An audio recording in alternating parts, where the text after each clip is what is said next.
And now, preview time. So let's take a look at what's coming your way.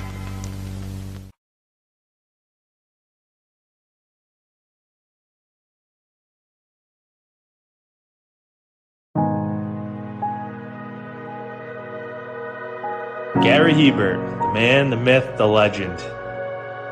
I was amazed, and I was looking to become a better skater myself, and I wanted to be like Gary. When you look at a guy like this, he's one of the most talented people in his profession.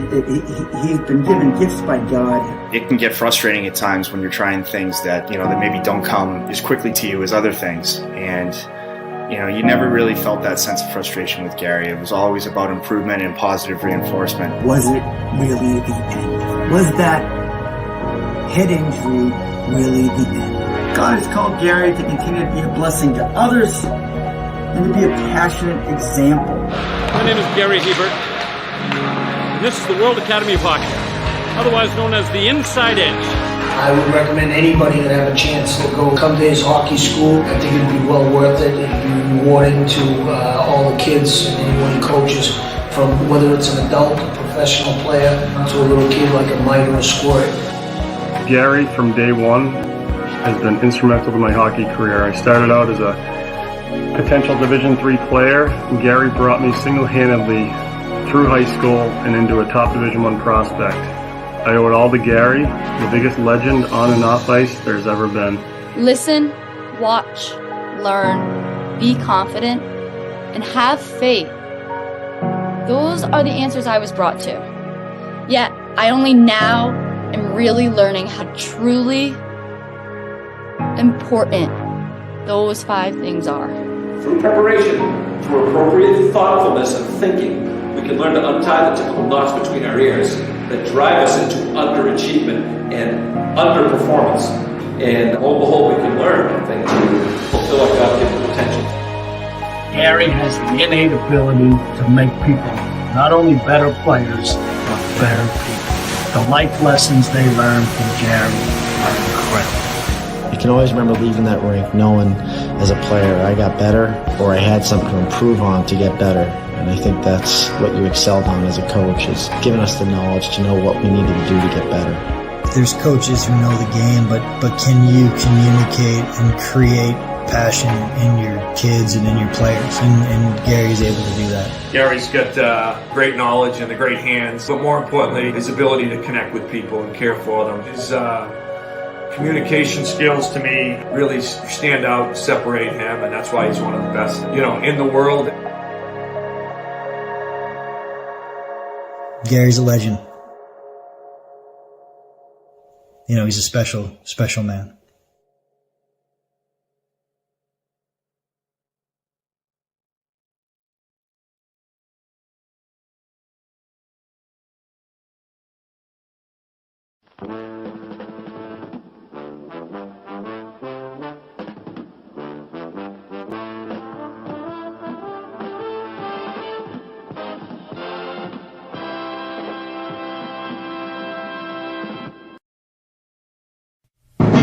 The Jeff Meacham Network's Multiverse of Media.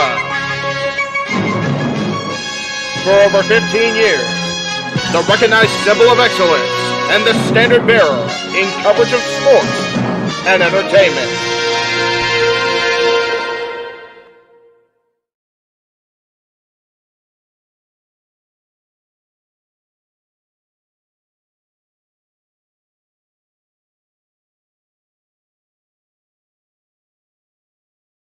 God bless it. Always something. Damn mute. Welcome, everyone, to our second of 2 simultaneous streams here across the Jeff Meacham Network Multiverse of Media. So that's what I get for trying to do a big fight feel. I end up botching the damn intro. My bad, everybody.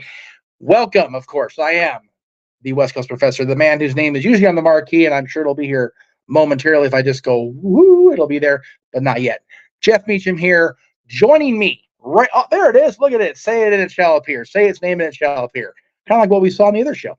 We'll get back to that momentarily. Joining me now from the green room, our let's see. I'm just going to bring everybody in because I'm not sure who's doing play-by-play, who's doing color commentaries. Let's just do it right now. The Renegade, JJ Williams, of course, my dad's tag team partner and executive producer of our AEW stream tonight. JJ, thank you for agreeing to team up with me in this night of pure chaos and calamity. No doubt about it. But thank you, sir. No problem, dude. Can't hear you either. That must be on your end then, Nope. because I'm not. It must be me. Continue with your intro. Go ahead. I'll be right back. No worries. Thank you very much, Jeff, for introducing me. It's a pleasure to do this. This is a first ever across the multiverse of media. We are going to attempt to have simultaneous watch-along coverage. Of course, TNA Wrestling back better than before. I've been enjoying you and Noah on the countdown. Thank you. This just goes to show how dedicated Jeff is to the network. He is missing the call right now of Eddie Edwards and Brian Myers versus Eric Young and Frankie Kazarian. Yeah. And we all know what a boy Frankie Kazarian is to the channel, but we're going to attempt to try something different, Yes. They decided, and by they, I mean the entire wrestling community decided that today was just going to be the day that they dumped fandom on its ass. Right. All of this is going on today. This is a big day for pro wrestling. Anybody who says that pro wrestling is dead or isn't what it used to be, I show you this graphic and I just STF you for real. I call boo sheet. How we spell that? Good stuff coming out right now. Yes. And it's such a smorgasbord. It is, man. To approach this like a buffet. There you go. People don't want to pay $40 for the TNA pay-per-view. You can watch our coverage of AEW Collision and Battle of the Belts. I love it. Maybe people are sick and tired of TK and his crap, and we'll get in depth into that on Open Mic Night tonight. Yes. You've got the TNA alternative. Seriously, if it wasn't for the fact that we've got Open Mic Night tonight, I'm sure we'd have some team doing Battle of the Valley. And that will be on New Japan World later, and we'll watch it. So, yes. But it just kind of is what it is, But it's awesome to be here. It's awesome to be anchoring this team. I will be the color man, or at least one of the color man. Yes. So yes. All right. Why don't we go ahead and bring in the man who will be the play-by-play man? Yes, returning to play-by-play on the Jeff Meacham Network Multiverse Media for the first time in what feels like forever. I'm sure Anna can do a better song version of it than I can, but Kristen ain't here, so I'm doing what I can. James Hebert is here, the man whose uncle we saw in our beautiful trailer. So there's James Hebert. He is here joining us for play-by-play. And lest we forget, JJ, making his commentary debut across the multiverse of media for the first time ever, not in forever, but for the first time ever, he is Mr. Reliable Walter Cruz. Walter Cruz, everybody. I thought it was going to be over there. That's okay. Good to see everybody. Over where it drops them in, but it is what Damn you, StreamYard.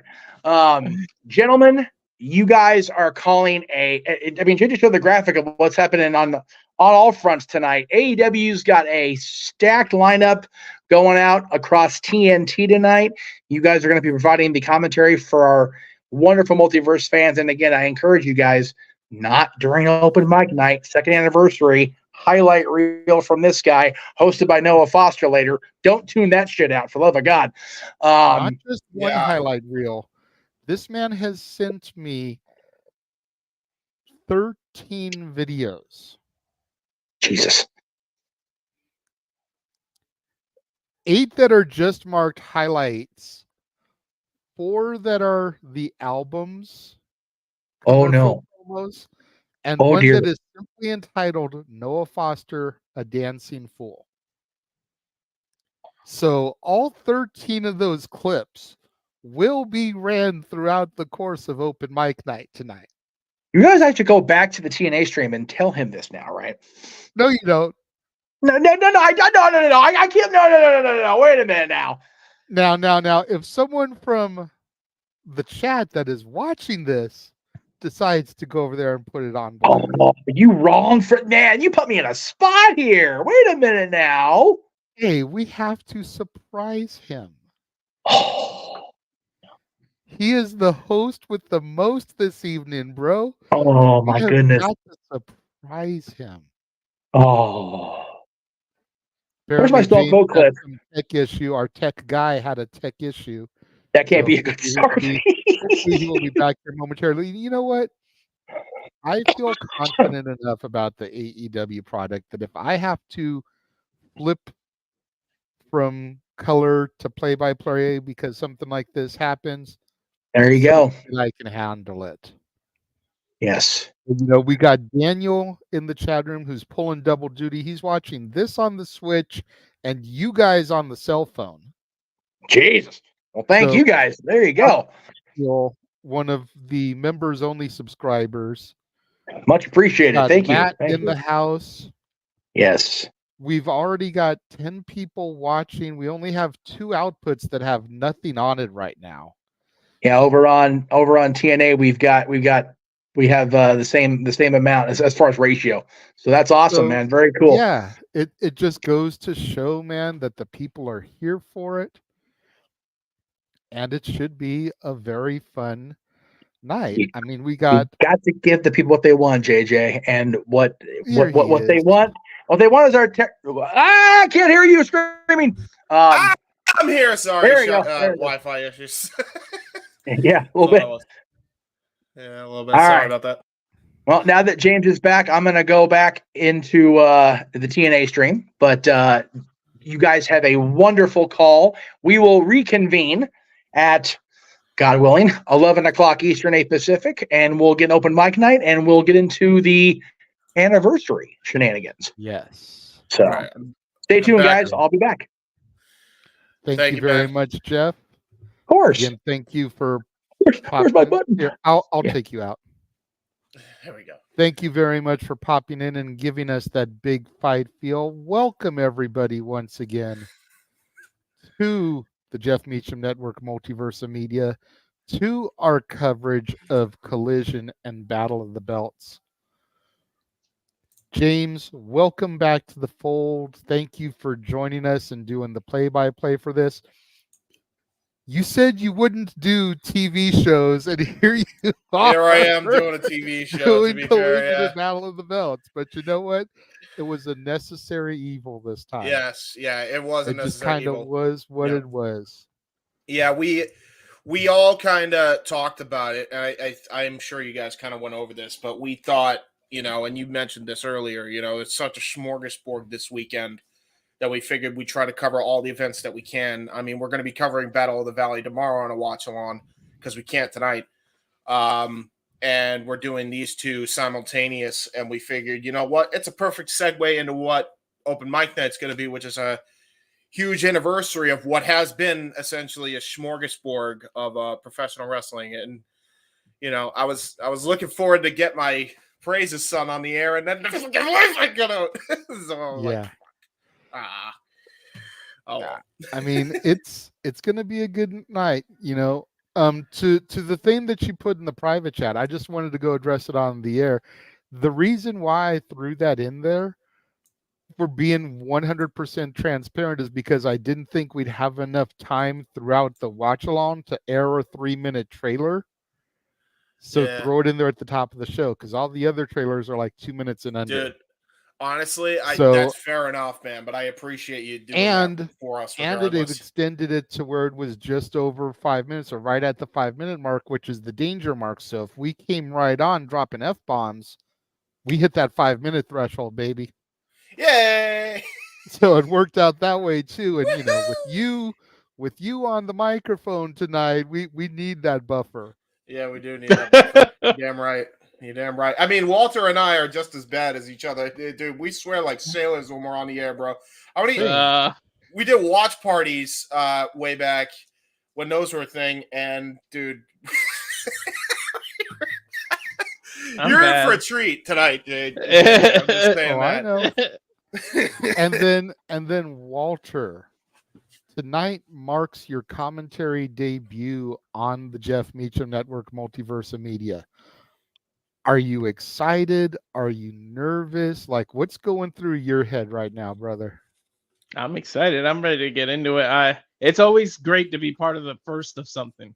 You, Yeah. when you, not many people can say they're their first time doing something. So I love to be a part of things. So I'm ready to get to it.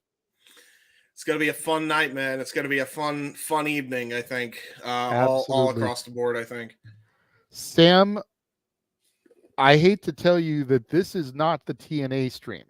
He might be This is watching the both. stream.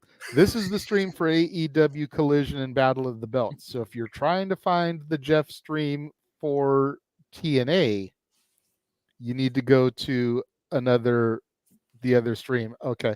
He's a Walter Cruz guy. You're damn right. You're damn right. Hey, so am I, brother. So he's a fan of Walter's, but this is not a TNA call. We are here to call AEW Collision and Battle of the Belts, while the A team, if you will, of the Simple Man, Noah Foster, and Jeff Meacham are calling Hard to Kill. Yes. But you mentioned how fun this night is going to be. Let's just very briefly kind of go through what all we're going to see tonight. Oh, yeah. Adam Copeland going to issue an open challenge. Hopefully it's better than Griff Garrison. We've got FTR and Daniel Garcia taking on the House of Black. That should be a banner. That is a banger, Brian definitely. Cage and the Gates of Agony taking on Lance Archer and the Righteous for the Ring of Honor 6-man tag titles. You can't just throw 2 6-man tags that I'm super invested in now like that. Come on. We've got J.D. Drake of the Workhorsemen taking on the Hangman Adam Page. Please don't job out J.D. Drake. Please don't job out J.D. They're going to drop out J.D. Drake because they're in Virginia, which is Hangman country. I feel like that's the only reason they set that match up. Bro. We've got the chocolate juggalo himself, Willie Mack, taking on the natural Dustin Rhodes in a match that is very near and dear to me and Jeff's heart. Yeah. It's like we have made it known how special and how close we are to Willie Mack and how much we just adore the Rhodes family. So for this to be a thing is just something I am looking forward to seeing my brother do. And then the match that should be the main event, the debut of the virtuosa Deonna Purrazzo taking on Red Velvet. Ooh, is it Red Velvet returning then? Red Velvet has been back for a minute, but she hasn't been too heavily featured. Fair enough. It's a banger match, though. Damn. But I mean, Deonna Purrazzo debuting opposite TNA Hard to Kill. You can't tell me that wasn't premeditated, but we'll get more in depth into that on open mic night, I'm sure. Yeah, but Go ahead, James. I was just gonna say, as much besides that crap with that, whatever. Red Velvet is a very good opponent for Deonna's first opponent because I feel like this is going to be one of those cases where Deonna's going to shine, but Red Velvet will really surprise people. So this is a very good pick, I think, because Red Velvet is very underrated in the ring. Yeah, there is such a thing as being made to look good even in defeat, and I think that's definitely going to be the situation here for Red Velvet. Absolutely.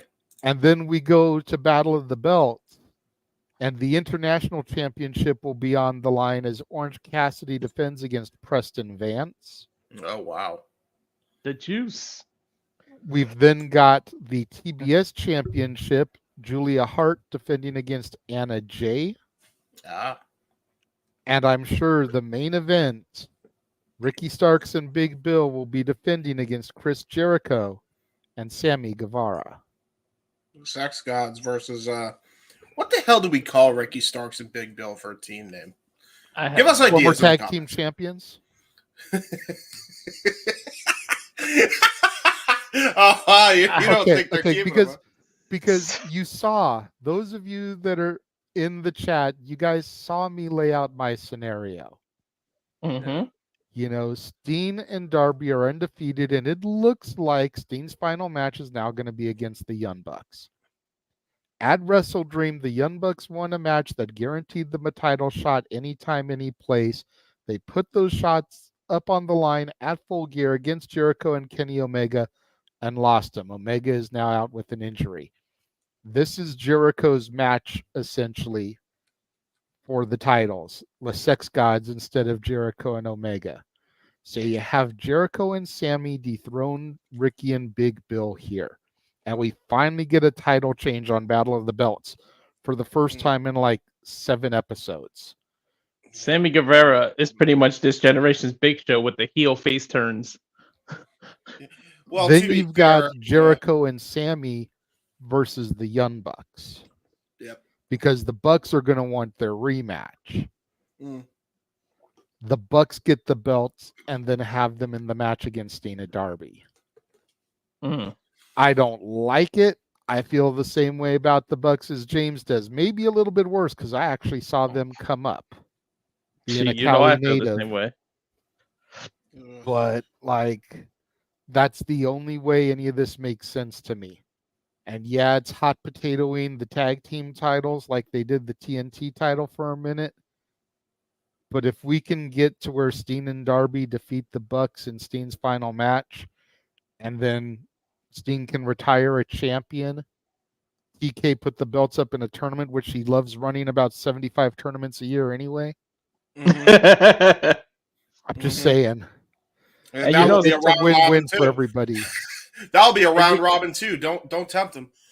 And Jericho respects Sting enough to be a transitional champ for him. He loves exactly.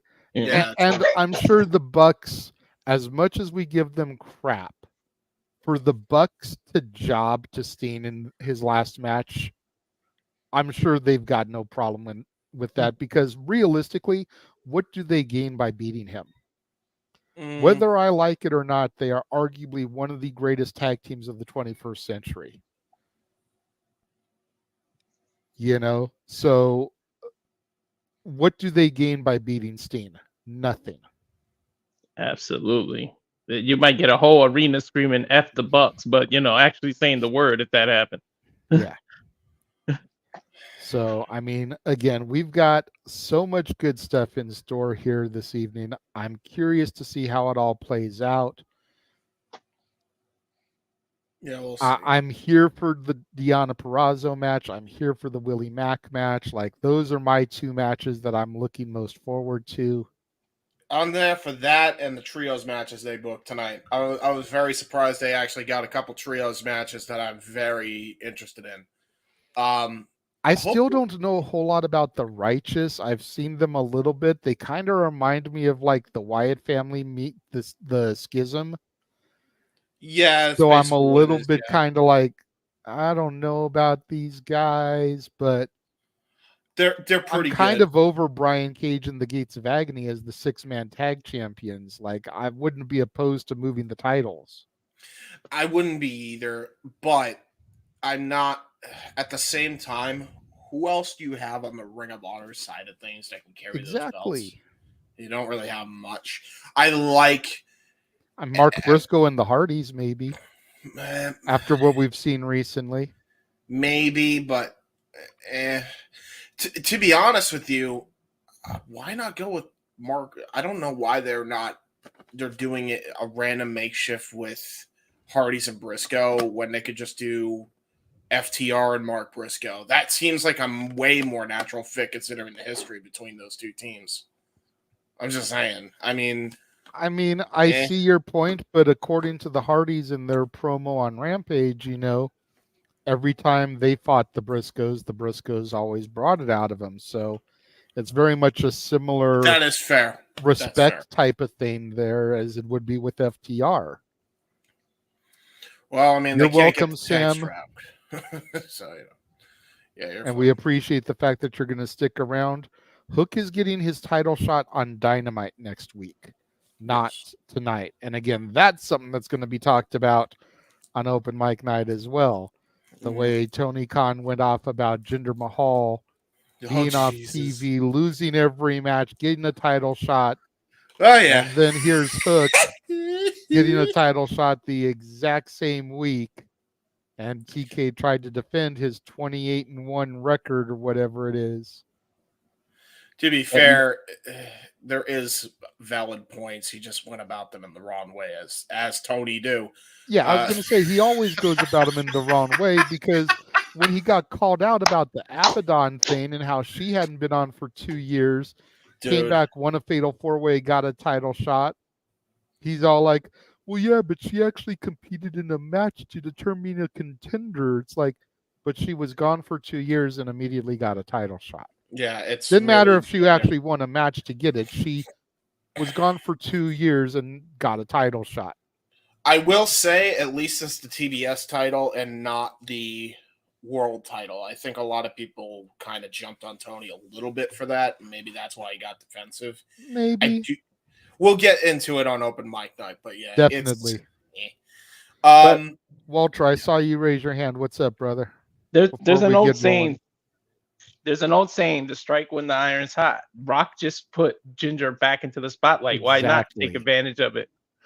That's fair. Exactly. That's fair. Jinder Mahal has been one of the most talked about topics the last 2 weeks in a row on WWE TV. Thanks to The Rock and then Seth Rollins. And you know what? In that same vein, so is Hook. I mean, yeah, if I'm hooking Jinder right now, if I'm hooking Jinder right now, I'm like, yeah, keep talking about it. Yeah, go for it. I have nothing against Hook. I just don't know if I would throw him to Joe, because with a 28-1 record, you really want him losing to Joe right off the top? Yes, and I'll tell you why.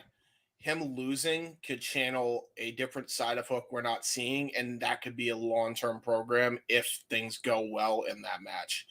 I genuinely do see them gonna trying, I'm not saying they will, but trying to replicate some variation of Bam Bam versus Taz in ECW.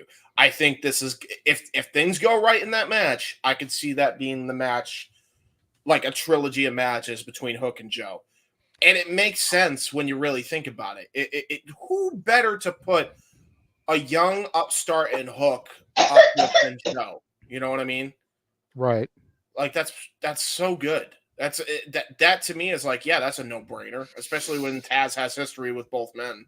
So I could see a trilogy of matches, but I just don't know if I would want to throw somebody that's 28-1 and has had such a run in the company immediately after a guy that's known for being freaking like Godzilla. I mean, he's always used a variation of the Godzilla music in his theme.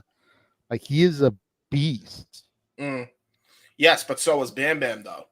I understand that. And I understand the parallels, but I would feed Joe somebody that has got not more L's than W's, but more than one L on their record. Yeah, I you would also feed want to Joe some former world champions. Or you want to throw somebody guys to like L. Moxley, Page. They want their title back. Jericho. Yeah. They want the belt back. Omega can't, he's injured. Punk can't, he's in a whole other company. But at least go through like Jericho, Hangman, and Moxley. And maybe even some Ring of Honor champions, Claudio Castagnoli.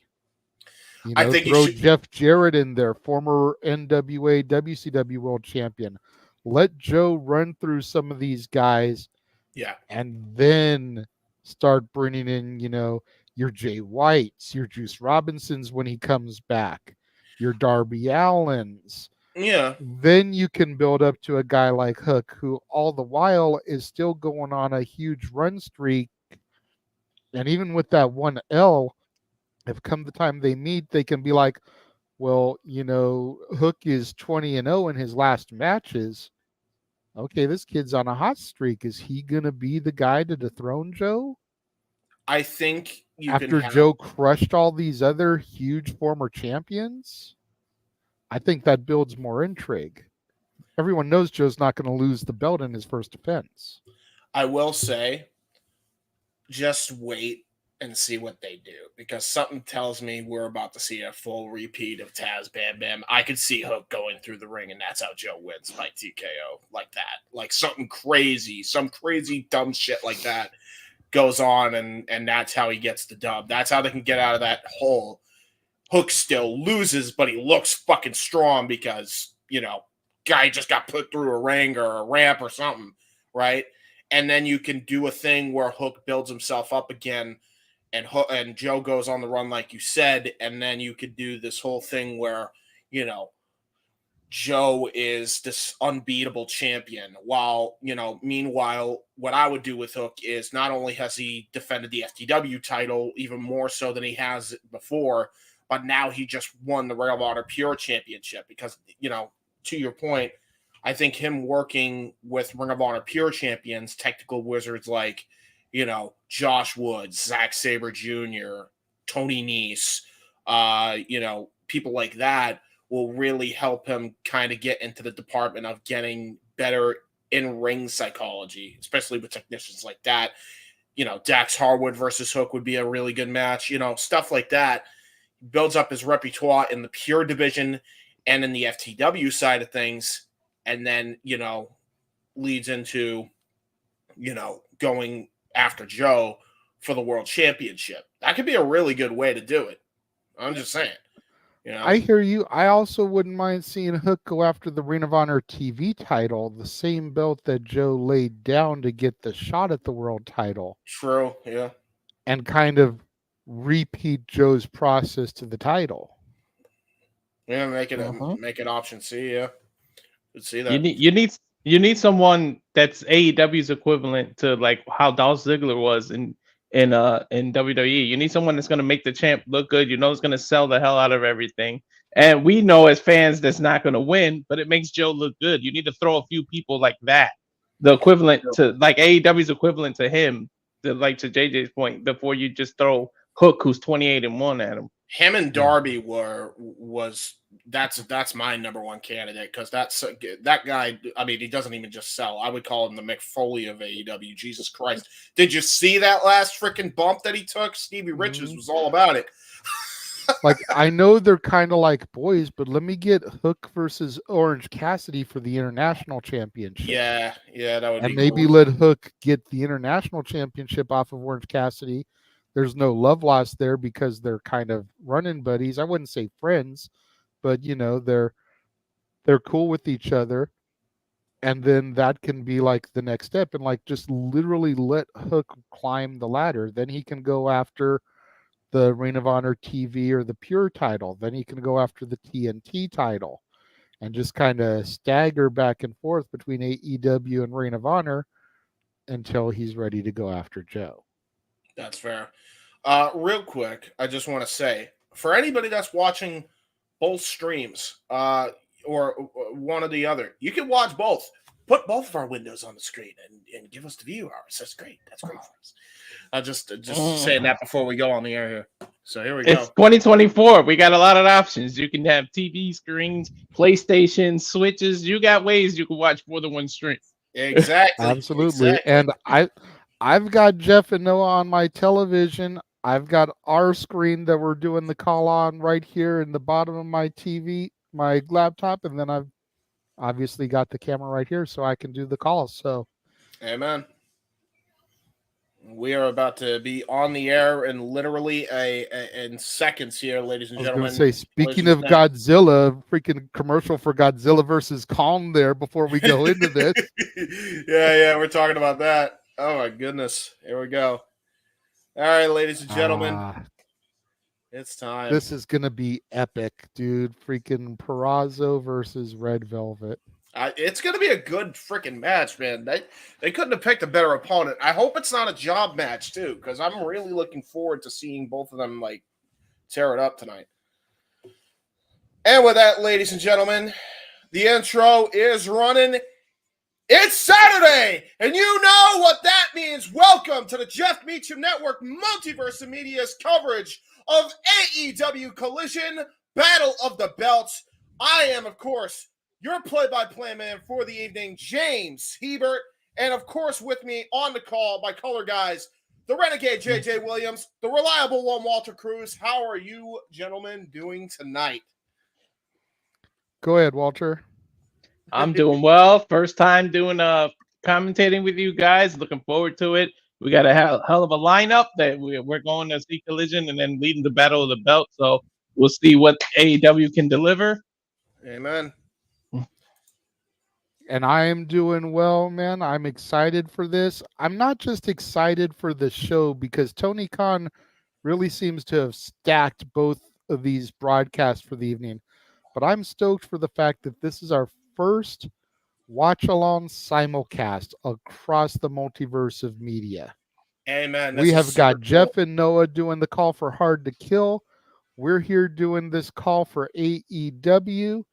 It's a straight up smorgasbord. It's a buffet. Whatever you are into, we are here to cover it from 2024 and beyond. And it looks like we're going to start the show off with the rated R superstar Adam Copeland and his open challenge. TVMA personified. This man has won world championships all over the world, including the TNT world title. Was robbed of it by Christian Cage. Christian Cage has not done a TNT Open Challenge since he has won that championship. So Edge, a.k.a. Adam Copeland, has issued this Open Challenge to anybody on the AEW roster. We saw his match against Griff Garrison, for better or worse. And tonight, we're going to have yet another Open Challenge. And it looks like that's kicking off the show, Walter. Yep, it looks like we're kicking off. I wish there was rumors of somebody debuting so we could be like, who can it be? Who can he? But we have no idea who it is that's going to come answer this Open Challenge. So I'm looking forward to this. But I wish there was some rumors of some kind of debut or something that should be taking place. That's very fair. By the way, mute on Discord because I can hear the echo. You're fine. Anyway. Uh-oh.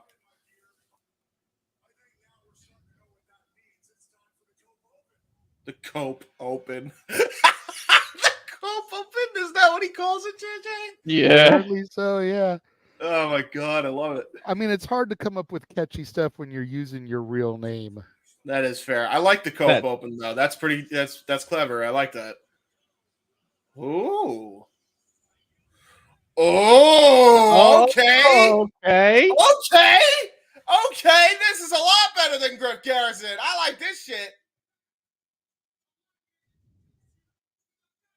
Lee Moriarty.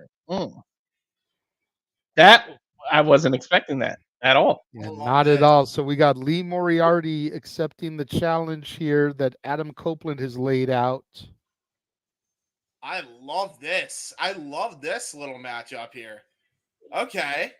All right. I'm really digging the way he's got that swagger as he saunters to the ring. He kind of reminds me of Kenny King. Yeah.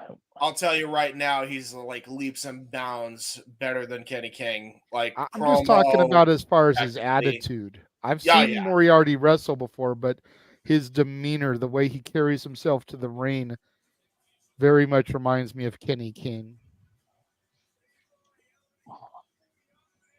I love this, man. Go ahead, Walter. Way to AEW to give a young guy the rub off of Adam Copeland, an esteemed veteran of the game. Yeah, well, that was the whole point of Griff Garrison last week. You know, a lot of people, even James, crapping on it. Adam Copeland has said in interviews that he wanted to work with Griff Garrison, that he looked around the locker room and saw Griff Garrison, and kind of, you know, how Paul Heyman used to talk about Terry Funk and like, I can make that guy. I can make that guy. I can do something special with him. That was Adam Copeland's initial response when he saw Griff Garrison. I could do something with him. So that's why that was his first Open Challenge last week. I like this a lot better than I did Garrison. I didn't see the match with Garrison, to be fair, but this is a 50-50 match I can get behind right here. Mm-hmm. Ooh. Very much gives me John Cena U.S. title open match vibes. Love it. Mm-hmm. Yeah, you figure how we saw guys like Kevin Owens, Sami Zayn, etc., come up from your NXT and challenge him.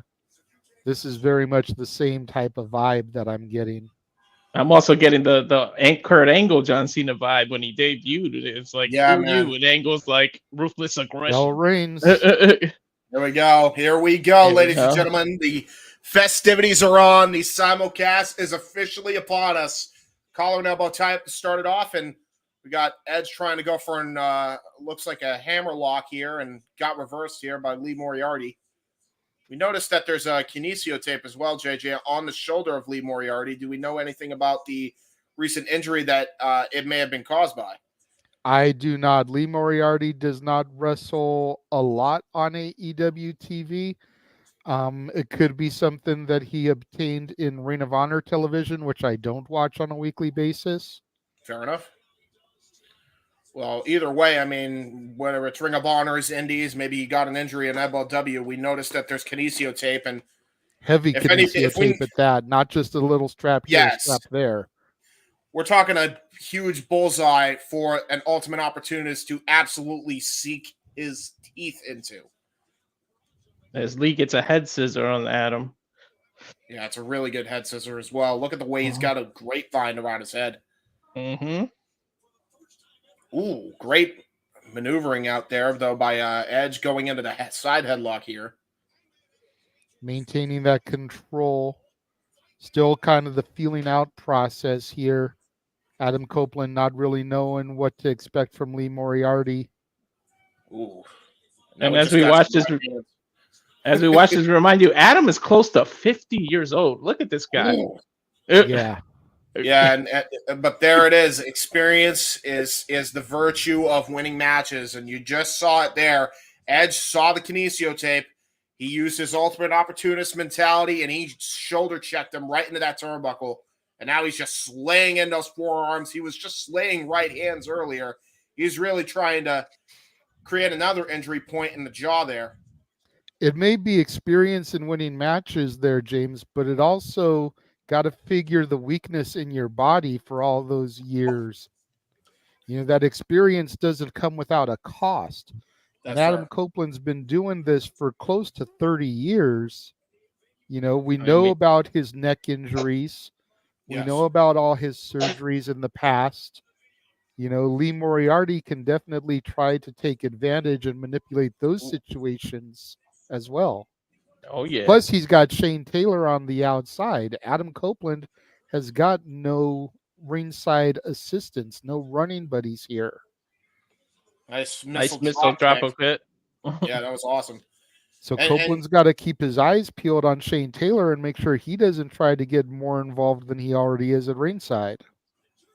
Adam's clutching his shoulder now.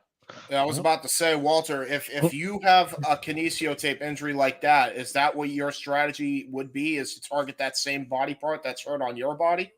Oh, yeah, it puts a big red bullseye right on your shoulder. You never want to give your opponent something to target. No. That is the worst thing you could do. Like, yeah, I don't care how injured I was. I never came out there with a wrist brace or, you know, an ace bandage on my knee or anything like that, because that's just a bullseye. Yeah. And if I saw somebody come out there with kinesio tape like this, first thing I'm doing is ripping the tape off, because now you're exposing the injury, and then I'm going straight for it. You might as well hear me wear a "Hit Me Here" sign on the back. For real. Well, For real. It's like the maps at the mall, you know, with the little dot. You are here. It's true. Absolutely. And speaking of "Hit Me Here," we had Shane Taylor just take a slugging shot onto Adam Copeland, and now we got Lee Moriarty just dancing around. And if you guys are wondering why we're not focused on the action too much right now, we are in restaurant quality picture-in-picture, so it's kind of hard to see the small screen. I can see the small screen because I have a big-ass TV as my second monitor, which is good for me, I guess. You're the play-by-play guy. You're the one that's got to see it. We just have to react. Yeah, we just had a leg lock, by the way. We just had like an Indian death lock. You remember the whole tying the leg up and then go way back onto the ground, take a back bump to hyperextend the leg. That's what Lee Moriarty just did, man. And Lee's over there taunting, and Adam countered his taunting. He kicked him right in his shin after the taunting. Yeah, man. You don't want to taunt. You don't want to get too cocky against Adam Copeland. He may got the finesse of a Kenny Omega, or I'm sorry, a Kenny King. Excuse me, Ron Kenny. But I don't know, man. You don't want to get too cocky with a veteran who is a multiple-time world champion, world tag team champion, and workhorse champion. You don't want to do that against this guy. No, not at all. It looks like Lee's working on Adam's shoulder now. He has him in a rest hold. That's good. He's targeted Yeah. a body part, and he's trying to break it down. Yep. That's the best thing you can do in a match. And we're Especially back when to full screen here now. Especially when you have the same injury as you're targeting on Adam Copeland. And look at this, trying to go. Oh, nice full Nelson slam, though. Little Pirates plunge. Shout out no DQ CAW with that one. Shane Taylor looking a little bit concerned at ringside. And now both men looks like they may be both in a problematic situation here. Adam had his arm worked over for a very long time. They very well may be at a 50-50, but there's a nice big boot there. Shout out Andrew Martin, an old friend of his. Rest in peace. And there's the Edge-O-Matic.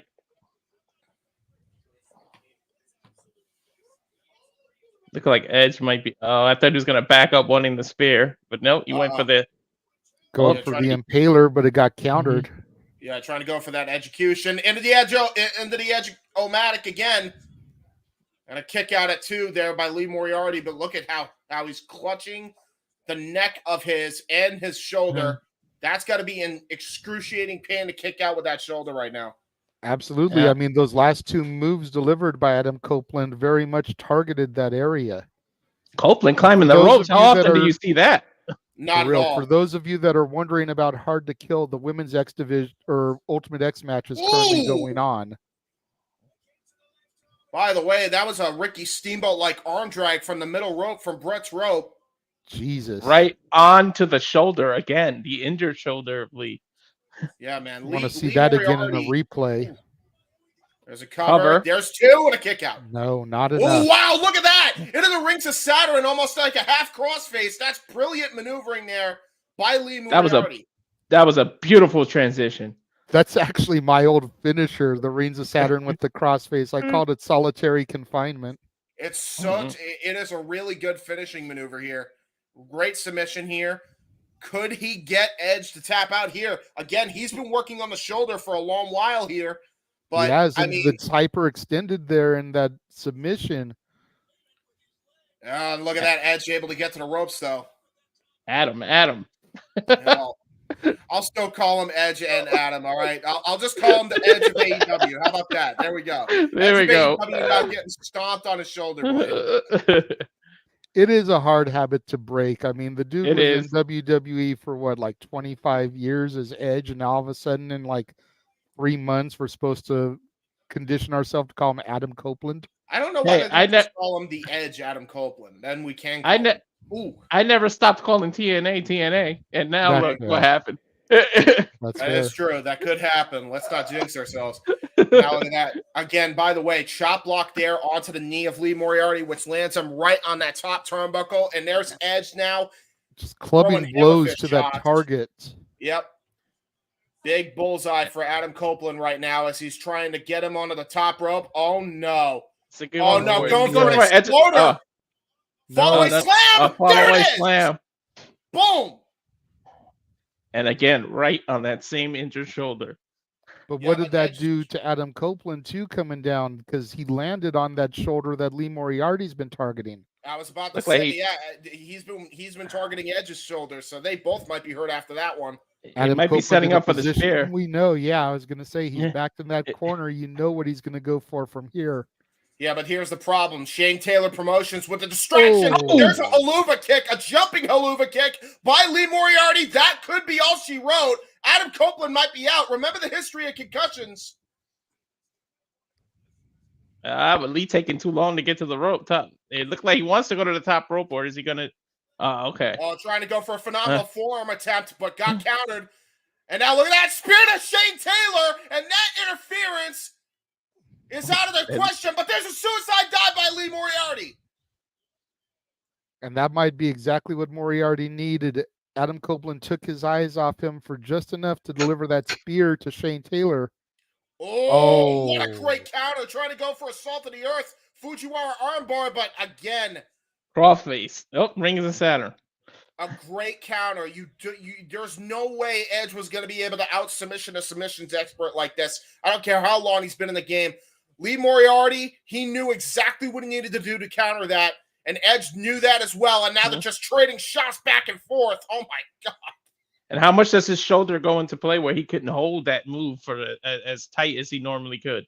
That's a fair point. thought. Oh, my God. Taking a page out of Brock Lesnar's playbook, if you guys noticed this. Oh, my God. He's aggressive. It's good to see the side of Adam. Yes. He's pretending right now like Lee Moriarty's name is Christian Cage. Yeah, that's probably what it is, man. Like he's pissed and he's mad, and you can see it on his face. Moriarty getting back to his vertical base. Oh, another test big boot now. Oh my God. Jesus. Right on that bad shoulder. And now going for a Fujiwara again. No. Crossface. Crossface. Crippler crossface indeed. And it's over. And Lee tapped. Adam won by submission. He had a big bullseye on his arm. That's what happened. Hell of an opening contest here. Adam Copeland making the youngster Lee Moriarty tap out to the crippler crossface of all things. Yeah, and you also you got to wonder too, what would it have been like if Lee Moriarty came into this 100%, man? It could have been a very even matchup here. Could have gone either way. It still was very even, and multiple times Moriarty almost was able to pick it up, but Adam I think that bad Copeland shoulder just was able to get the better of him on this occasion. Go ahead. Yeah, the shoulder, he couldn't hold Adam into that in the submission. If he was 100%, who knows? He could have held that tight, and Adam might have been forced to tap himself. Yeah, exactly my point. And that's our first matchup, ladies and gentlemen, in the books. Adam Copeland, the Edge of AEW, getting the W here. Let's see what Adams had to say after the match. Uh-oh. Calling out Christian Cage. He's still coming for his scrawny ass. Scrawny ass. Short, simple, to the point. Edge isn't done with Christian. Not as impactful as, the go F yourself, but it does its job. Hey, you know what? You can only have so many of those on TBS and TNT. All right.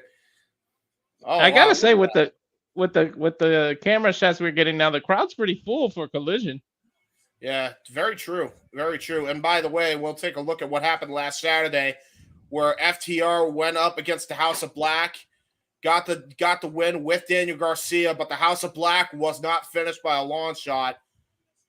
And you just see Julia Hart ringing the bell over and over again, and you see the House of Black standing tall over their disembodied opposition. And now they're going to try to get their revenge here tonight on AEW Collision in a rematch after what just happened.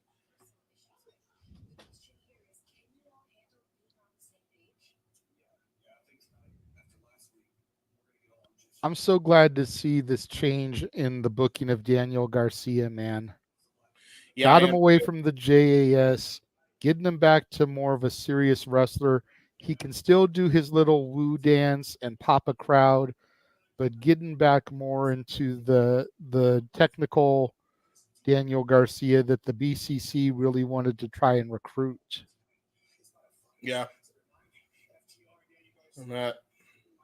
Daniel Garcia is a guy that I see kind of taking the position of one of the pillars of AEW. I love this. I actually like this trio a lot more than I realized. Just Daniel, I don't know, man. Something about him. He fits with these guys like a glove. Mm-hmm. He really does. He really does.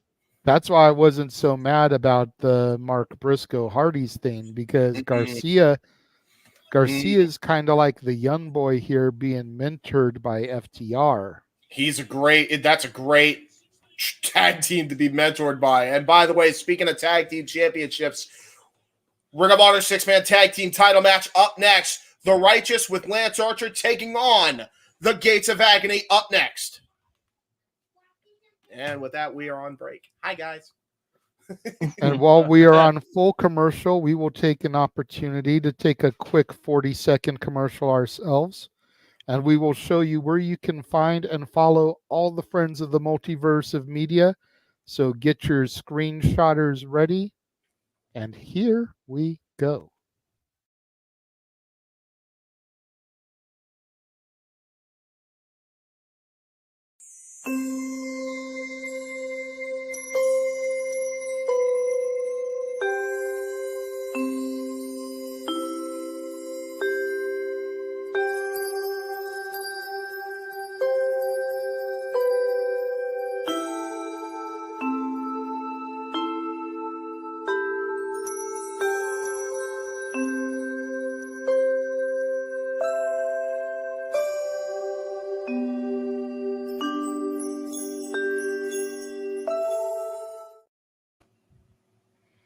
And there you go. There you go. Follow us all everywhere. We do good things. All the channels, all the channels, all the YouTube channels, and their social medias. Exactly. There we go. Yeah, I was about to say and or Twitch, but it doesn't really. But yeah, I mean, if you like us, if you like our opinions on pro wrestling or anything, give us a follow. Yeah, absolutely. We've got pretty much all aspects of the social media covered, be it Facebook, Twitter, Instagram, Threads, TikTok, YouTube. Like, somebody has something on each one of those major platforms. And yeah. For the first time tonight, both the Hard to Kill stream, which is currently going on with Jeff and Noah, and Open Mic Night will be streamed on the Rangers of Wrestling Twitch account.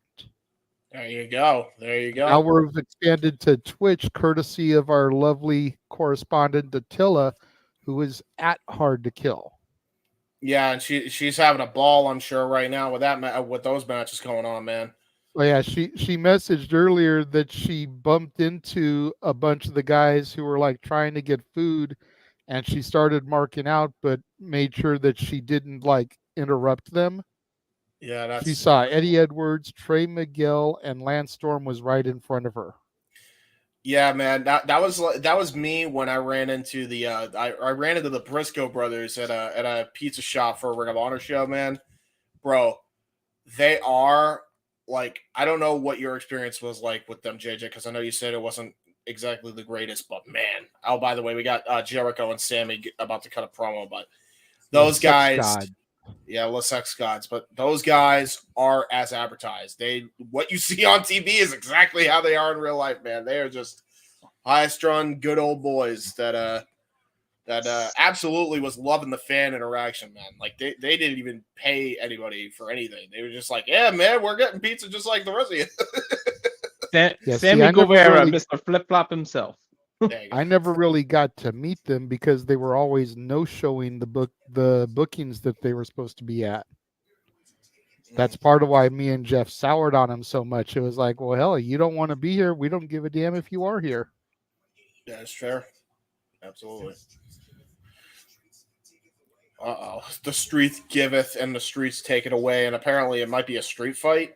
Yes, it is a street fight. There we go. All That's right. why Sammy's taped up the way he is there.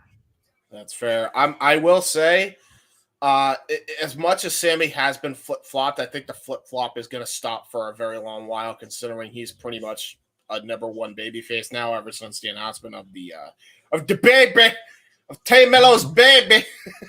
Yeah, that's true. So, all right. And speaking of tag team action, here we go. Trios tag team action. The Righteous with Lance Archer taking on the Gates of Agony here tonight. The former Dallas, the former Lance Hoyt coming out opposite TNA Hard to Kill also. Just throwing that out there. And he's with the very legendary Jake the Snake Roberts in his corner. Been a very long while since we've seen him. Looks like we're getting a recap of what happened on Dynamite. Well, something wasn't good on Dynamite, and we're about to see why. Apparently, Righteous and Brian Cage do not see eye to eye, and it definitely did not pan out for them in the end. So, hence why this tag team match exists. And you know what? Who knows? Maybe Lance Archer can find some pretty damn good friends in the Righteous here. I mean, it all makes sense considering who his manager is, and you know, who he is as a person and how he's been throughout his entire career. I'm just saying, could be a unique trio. Could be. So Righteous makes their way to the ring. What do you think? What do you think of Vincent here, JJ? Which one is Vincent? He's the one clicking his fingers right now. Oh, the Rob Zombie wannabe. Yeah. Hey, listen, man. Listen. I was thinking the same thing, JJ. Listen, man. He's out there for sure. I think he'd love. By the way, he actually likes the Rob Zombie. So you're not wrong. Oh, there we go. Let's not. Yeah, he's very inspired by Rob. I know this because he's a boy from MMA. I've talked to him. He very much likes Rob Zombie. But anyway, here comes the Mogul Embassy.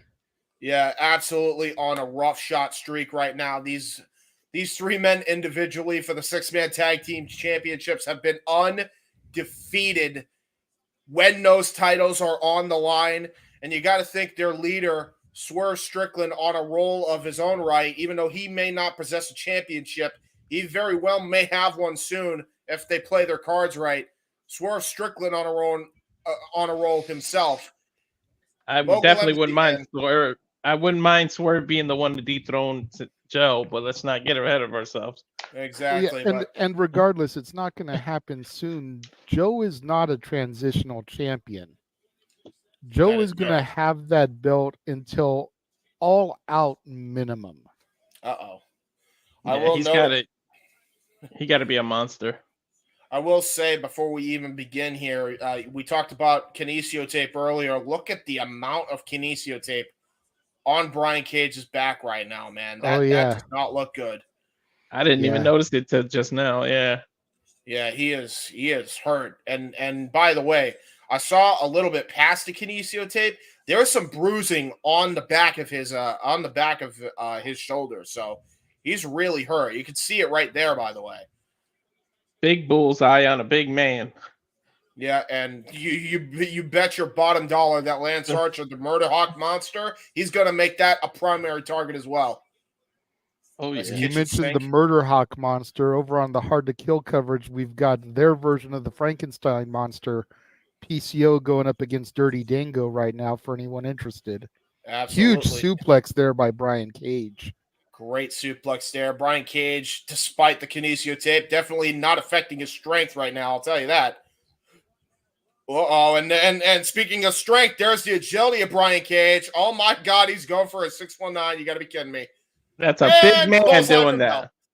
How big is this man going for Frankensteiners and 619s and head But scissors? he was trained in the lucha style. You've got to remember, he's a SoCal boy through and through. There's a huge lucha culture out here. You know, Santino Brothers, EWF, Battleground Pro Wrestling, PWG, AWS. Like, there's a huge lucha culture out here.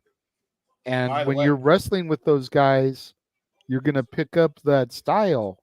Huge crossbody there by Lance Archer. And you also got to remember, Brian Cage didn't start out that huge. He was a lot smaller back in the day. So he learned those moves. And then when he put on the mask to go to the lands of giants, he just kept doing some of that stuff. There you go. Yeah. Oh, nice back elbow there by Vincent, though, going for a cover on Khan here and a kick out. I can't get Rob Zombie out of my head now that I'm looking at he does look like Rob Zombie, like way back in the day, doesn't he? Oh, nice scoop slam though by Khan, and this is where the Gates of Agony are just such a dangerous unit. There's a cover after that senton and the kick out. By the way, I didn't notice the Streets of Rage inspired gear there by Brian Cage there. Tag into Toa. Classic tag team wrestling. Keep your opponent in the corner here. Jesus. You know you're in for a long night when they're slapping each other in the face to hype themselves up, and there's another kick out by Vincent. Yeah, I mean, that drop toe hold into the Fall of Humanity crossbody was brutal. We're getting knees. I thought he was gonna go for a top rope fall away slam, but he's just kneeing him. Nope. Kneed him right in the spine. And Brian Cage and Khan very happy with what's going on by Toa. And now a tag back into Khan as he goes back into the ring and looks like he's going to work on that. He looks like he's dissecting Vincent here. Every body part just stomping away. Little shades of Orton there, if you noticed there. I don't know if you got that there, JJ. I know you're a big fan. Yep. It's two men just throwing punches back and forth right now. Yeah, it started with some forearms, and now it's the punches. Yeah, they're sluggers at heart, man. Vinny has been in some brawls in my time of being a wrestling fan, especially here in the MA area.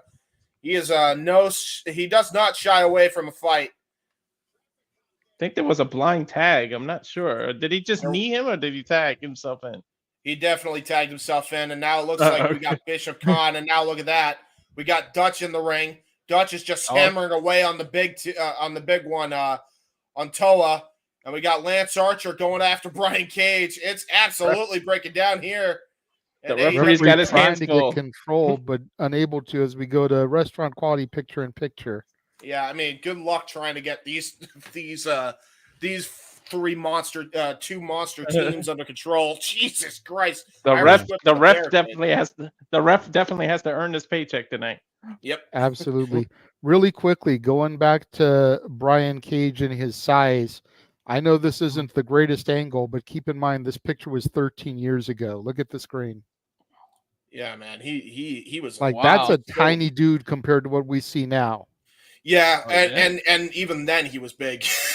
Well, yeah, I mean, you could see there in his forearm that he was putting some muscle on, but you compare that Brian Cage to the Brian Cage in the ring right now, and the Brian Cage in the ring right now could eat this dude up. Yeah, what picture was that taken of Brian Cage? This one right here? Yeah. That was, I want to say 2010 or 2011 Jesus. outside So that was of around the time he should have wrestling from Hollywood. That's when he should have been signed to TNA, son of a bitch. Bischoff and Hogan. Ah! Sorry. But don't remind me of that era. They really screwed the pooch by signing Jay Bradley over that guy. I'm just saying. Brian Cage was it, man. But I'm just saying, you look at that size guy and you can understand why he learned some of the lucha style because he was a lot smaller back then. Yeah, I mean, yeah. And to Brian Cage's credit as well, I mean, he's not just into the lucha style. He has learned all sorts of styles, especially being all over the world like he has. I mean, he's very much a powerhouse. He's a hybrid powerhouse and high flyer. So yeah, he's adapted definitely, with everything, but Why would you cut to commercial when they're doing the chopped spot of the match with the big man slapping man meat, and you go to full commercial when that happens? Because they really want you to see Smokey the Bear in all of its AI Apple glory right now. That's what? I miss Smokey the Bear. That is fair. Only you can prevent wildfires. Yo, what would happen if you got Smokey the Bear? What was the bear's name? What was the bear's name that was in London? I forget his name. Small ass bear, but he was like, Paddington. What if you got Smokey the Bear, Paddington, and Ted in the fucking room together? Oh my god. Oh Jesus. Ted would probably smoke him out. Ted would smoke Smokey him out. would be like, we shouldn't be lighting that. It could cause a forest fire. Ted would be like, this is a different kind of smoke. Chill out. Yeah. And then he's like, I'm not used to fires. I'm used to earthquakes. Anyway, we're back on TV here. We just got Dutch hitting another brutal crossbody on poor Khan here. And now tagging the Lance Archer. As they keep him in the corner. That was a big body shot there. It's like, am I the only one that wants to see Jake just kind of slither in there, drop someone with a DDT, and then get out, let somebody pin them for the win?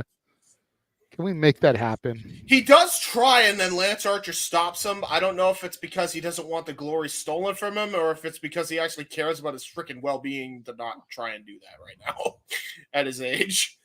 Anyway, we got Khan. Oh my God, Khan is very athletic. He's very underrated on his athleticism, by the way. With everyone we lost and all the wrestlers that I gotta say, I'm glad Jake is still around. Like, because so many people from that era.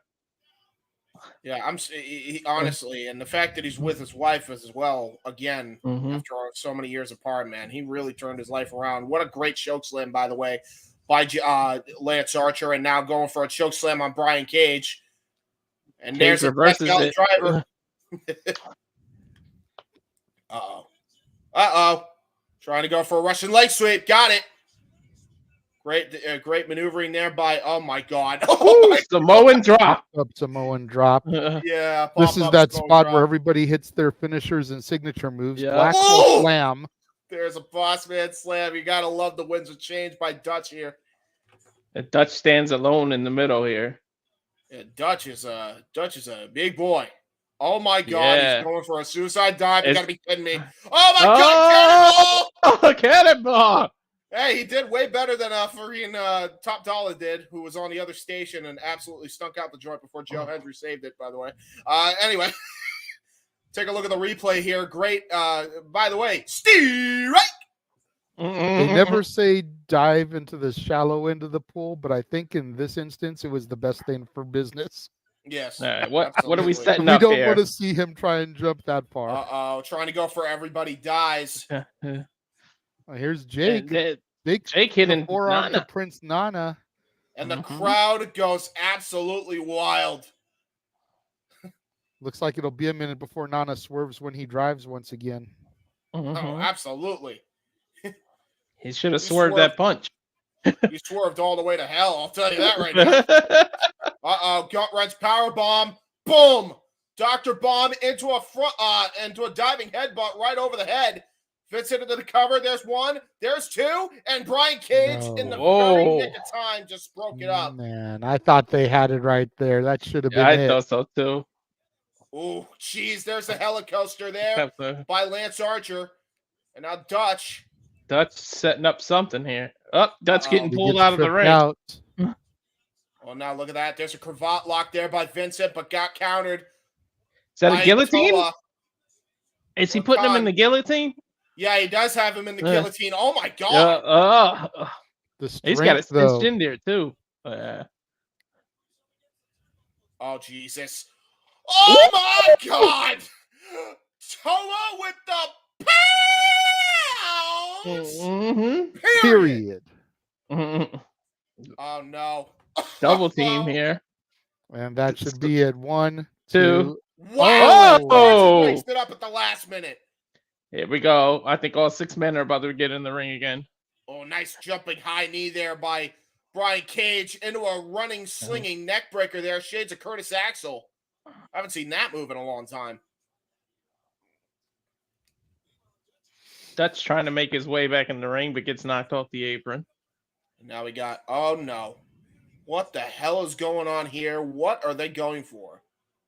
What the hell is happening here? I was trying to figure that out myself. I think that was a botch. I don't know if it was a botch or if they were just that crazy that they just taunted at each other. Trying to go for a Pubbert's plunge into a cover. Vincent kicks out again. And now Khan going for another move. Oh, jackknife! Jackknife! Jackknife! Ooh! Cage has a sleeper hold on the outside of the ring. Oh, Jesus. Pedigree! Pedigree! And that's definitely it. 3. Khan with a pedigree, and that seals the deal for the Gates of Agony to retain the 6-man tag titles. It looked like that's what they were going to go there in that spot. Maybe they realized it was too soon and they had a few more spots they had to hit. But it looked like they were setting up for the pedigree spot there when we were saying like a botch. Yeah. Yeah. I think they were just like trying to stall for time to get there. Man, wow. That's a big boy, man. Nana cutting the promo here. Yep, calling the Mogul Embassy the greatest 6-man tag champs of all time. You know, he's not lying. I'll be real with you. I mean, name another 6-man tag team champions in Ring of Honor that has gotten this much airtime and this many crowds. I'm just saying. I'm Got not a that point. familiar with Ring of Honor history, so I'm the wrong guy to be asking. That would probably be a Noah question. Well, Yeah. here's the. I'll answer. I'll educate you real quick, JJ. It'll be literally like in 10 seconds. Before they were in AEW showing off the Ring of Honor 6-man titles, they were in bingo halls. Every champion before. So Nana's got a point. It's just, there is that. Calls them the most popular faction in the AEW history, the Mogul Embassy. Says we're Hard to such argue. great guys. This Wednesday on Dynamite, we got the Mogul Embassy, Brian Cage.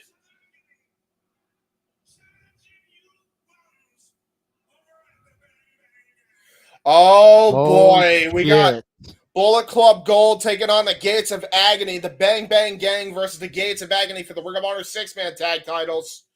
That is a hell of a match. I'm looking New forward to that one. champs. I hope so. I'll be real. New But- champs. Dude, because the way that we've been kind of getting teases of the Bang Bang Scissor Gang and the Acclaimed and Daddy Ass coming together with the Bullet Club Gold, you figure the Acclaimed and Daddy Ass are the AEW Trios champions. Dude. If the Bang Bang Gang can pick up the ROH 6-man champions, dude, that would be epic right there. Oh, shit. Ooh, that would be cool, you know? That would be kind of cool. That would be neato. You go backstage with Preston Vance, getting the title shot at Battle of the Belts against Orange Cassidy. What the hell? Getting interrupted. Of course, by Roderick Strong and the Kingdom, the Undisputed Kingdom. Still not getting it. I'm still not agreeing with that name. Yeah, right. I think it's Pedro Peligroso or something in Spanish. I don't know what the fuck they call him anymore. Peligroso means dangerous. Yeah. Yeah, something like that. I don't know. No neck brace, huh? No, Threw that they've gimmick out the window. ditched that. Yeah. Preston Vance is now part of LFI, so that's why they've been tapping into the Hispanic heritage a little bit more. It Well, looks like we're getting ready for this match now, a match that, like I said earlier, very near and dear to my heart. Yeah. The Chocolate Juggalo, the Mac Attack, Willie Mack is going to challenge the Natural, Dustin Rhodes. I will say before we get every competitor in the ring here, I will just ask, why is Roderick Strong growing a 70s porn stash? Not a great Because why not? I gotta shave myself, man. Woof. I mean, yeah. Go ahead, JJ. Oh my gosh! Look at that.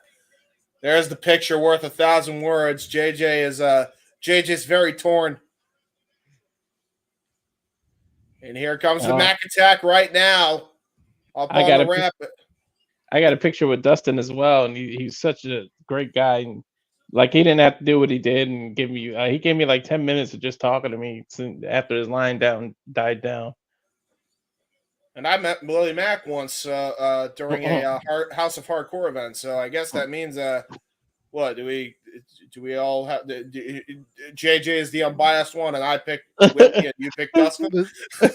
I'm totally biased because, dude, I've told y'all before how tight we are with Willie. Like that dude. That's fair. You know, we would pick him up from his house, and he would come and hang out with us at our crib. We would kick it at Disneyland together. You know, Stat Boy would get him into the park along with us, and we'd spend the day at Disneyland with this dude. And look at him now, shake of hands. Oh, jeez. Hold on. I gotta refresh. Ooh. I had a buffer issue. What else is old? As long as it's not a Wi-Fi issue. I almost thought it was mine, and then I was like, "Wait a minute." No, you're fine. No, it's just something on my end. I got it. Of course, this is the match that decides to freaking do this crap on, right? Come on. There we go. I'm still mad Sling doesn't have Fox for SmackDown. I can't watch SmackDown with Sling. Yeah, true. All right, here we go. Hopefully, we don't have another buffer issue. I don't, because if we do, then that means it might be an AEW feed issue. But here we go with the handshake again. We're seeing it. Boom. By the way, what is with wrestlers and the Cadisio tape on the shoulder, man? Again, now we see Willie Mack with it. Everybody's banged up, man. It ain't bad luck. Those cables, dude, for the ropes are not soft. Oh hell So no! you Those try things hurt. hitting those things as hard as they do, night in, night out. That's fair. Nice arm drag there by Willie Mack. Yeah, I mean, you want to talk. Oh, And there's a then nice another arm one drag by in return. Rhodes. That's great arm drag. You can't really appreciate how big Dustin is until you see him in person. The dude's a legit 6'5", 6'6". He's 6'6", and he moves Yeah. around like a cruiserweight. Same thing for Willie Mack, man. I mean, we got a hybrid matchup here. Big Haas feel into a schoolboy roll up into a kick out by Willie Mack. He almost got caught out there by the veteran. Willie Mack, former TNA X Division champion. Former TNA World Champion as well, or World Tag Team Champion, excuse me. Yeah. With Rich Swann, all Boogie Nights. He's shaking the hands again. Nah, this is a trap. Mm-hmm. Yeah, into a see, pulled him right into that headlock. Here's the problem, though. Dustin may have trapped himself here because Willie Mack's a big boy. Clean break? No, chop by Willie Mack. Woo! Little boogie ass. Really feeling kind of funky there. Getting a little funk, giving a little uptown funk. Shout out to Rich Swann. Get jiggy with it. Oh, what a great insecurity! What an insecurity! What the a height leg of the lariat, big man.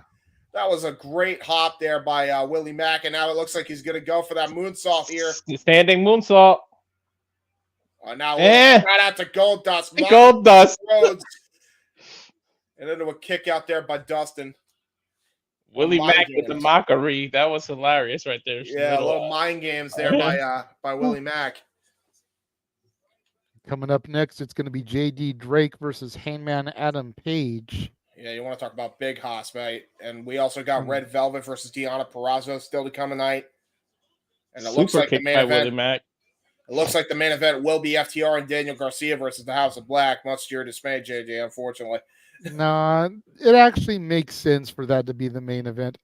Oh, Frog Splash misses. Yeah, trying to go for the 5-star. Got nothing out of that deal. And now look at that. Into a Canadian Destroyer. Jesus. Dustin Rhodes. Dude Dustin's size shouldn't be able to do that. Yeah, exactly. Did you see how Willie Mack's neck hit the rope after? Yeah, exactly. And now into a scoop slam. power slam. Cover, 2, and a kick out. Dustin Rhodes and Randy Orton have the legit 2 best power slams in the game. Oh, yeah. I agree with that. Look at the snap on it. Ugh. I love the way that he ran into that destroyer to get that extra momentum. And then again, that power slam, just nuts. Willie has Dustin backed in the corner here right now. Oh, another step up in Seguri.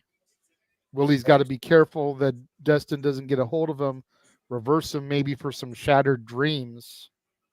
And Willie definitely has to climb up for that insecurity because, like we said, he's a legit 6'6", Dustin. Oh, nice big boot, though, out of the corner by Dustin, countering Willie Mack's forearm attempt.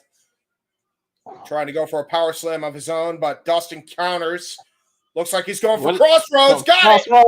Ah, he spiked him at the end of it, too. Oh, it might be going for a second one. Gonna go for the reckoning here. He got all of it. There's Dustin. 1. There's 2. 3. Wow, what? I didn't like expect that. it to end like that. What was that, 5 minutes? What the hell? That was sudden. Good match, though. Yeah. Yes, it was. Damn good match. At the end of the day, you knew Willie wasn't going to win because, as far as I know, we still haven't seen a Willie Mack is All Elite graphic. He's still more or less enhancement talent.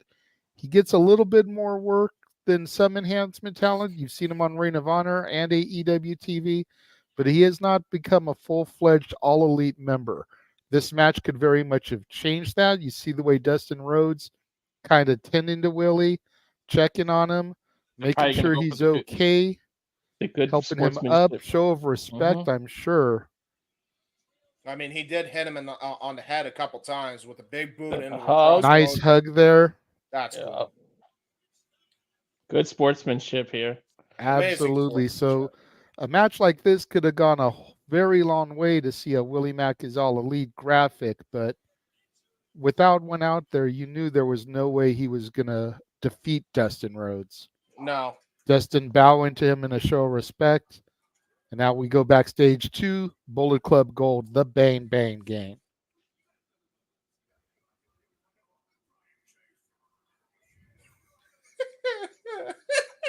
These three are just silly, man. They're so good together. I love Switchblade Jay White. Dude, I love the guns. I love Juice. I love the whole package of these fuckers, man. Like they just are absolutely nuts. The guns took some time to grow on me, but Switchblade Jay White, like what little I saw of his New Japan work, I was already a fan when he came over. And Switch had a good showing in the tournament as well. Guns up. I love that catchphrase, by the way. Looks like they're babyface now, huh? Full babyface? Kind of. Yeah, that's the vibe they just gave off. I definitely would go as far as to at least call them tweeners that are Right teetering now. towards face. Yeah. Mm-hmm. And just as a heads up, going on the Hard to Kill coverage, an impromptu match featuring MK Ultra versus Decay for the Knockouts World Tag Team titles. Ooh, nice. So we're going into 8 Dynamite promos here. We're showing a graphic of Samoa Joe versus Hook. Next week on Dynamite. The FTW. Presented by Suicide Squad. Yeah, presented by Suicide Squad, indeed. And now look at this. Meanwhile, backstage, we see Hook walk in. Thank God Hook didn't inherit his father's height, huh? We got Hook in the building. Or looks. Or looks, yeah. I was about to say, we got Hook in the building when he's not scheduled to even be on Collision or Battle of the Belts tonight. Yeah, pretty interesting that they showed him, right? I was about to say, something was about to go down because Tony Schiavone's even shocked that he came out. I wouldn't be surprised to see him cut a backstage promo or something on Battle of the Belts.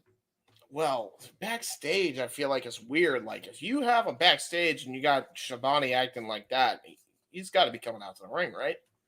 Maybe the water's boiling. We got to see what they cook. Yeah, that's true. That is true. He's cooking chips. He's cooking chips.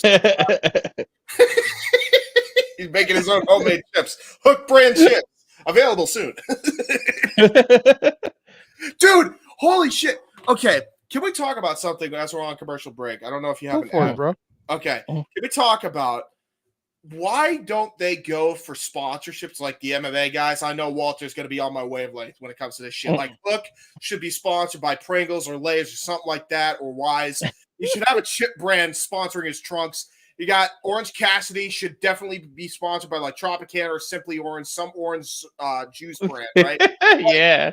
Why don't we go for stuff like that? Like, I want to see that happen. I don't care if you want to tell me, oh, well, it's not NASCAR. Fuck you. I love that shit. When Randy Couture beat whoever the hell that guy's name was for the UFC title, and he had all the sponsors on the trunks, and then he went to get against Brock Lesnar, who had all the sponsor on his trunks. That was the shit, man. I love that. Come on, Lesnar man. tried to bring when he came back to WWE, he tried to bring that. He wanted that sponsor, and they told him no. Yeah, well, they weren't going to tell Brock no. I mean, come on now. He got what he wanted. They did, yeah, eventually, but they told him no at first. They didn't want that. What was it? What the beef jerky was it? What was it? What was Lesnar's I'm not sure. It may have been part of the deal because when Brock came back, he wanted big bucks. Yeah, and it was jerky. It was Jerky Links, and then the other one was Jimmy John's. Jimmy John's. He probably wanted some serious big bucks, but WWE didn't want to give it to him, and they probably wanted him to ditch the logos. But the sponsors were actually the ones paying him to rep that, so that offsets some of WWE's costs that they had to pay for him with the sponsorships. Which is why I say, why not go for it? Because, like, if I'm Tony, right? I'm negotiating a deal like Dana did, where he gets 5% of every sponsor that a wrestler gets, which means buku fucking dollars.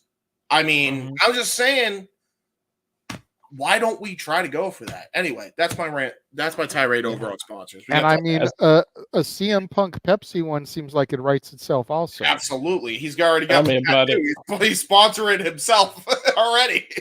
As we go backstage, we're back with the Cody, with the patriarchy interrupting Dustin Rhodes. This is not okay. I disagree. No, not okay. Well, who made the TNT Championship in its infancy? Cody. Yeah, that's true. So wait, is Christian gonna give Dustin a title shot before Adam? Maybe Christian's all about, these fathers, and taking out the fathers. We all know Dustin has got a child. Man, Dakota's got to be in her 20s now, huh? Dakota is a mother herself. Dustin is a grandfather now. I'm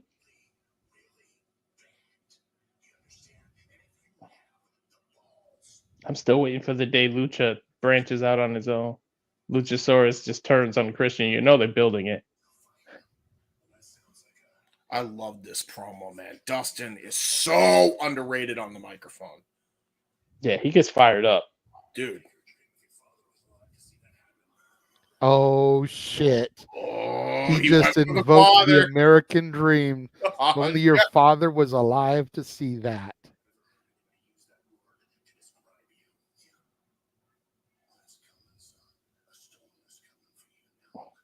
Look at that. Luchasaurus doesn't even look that big next to Dustin.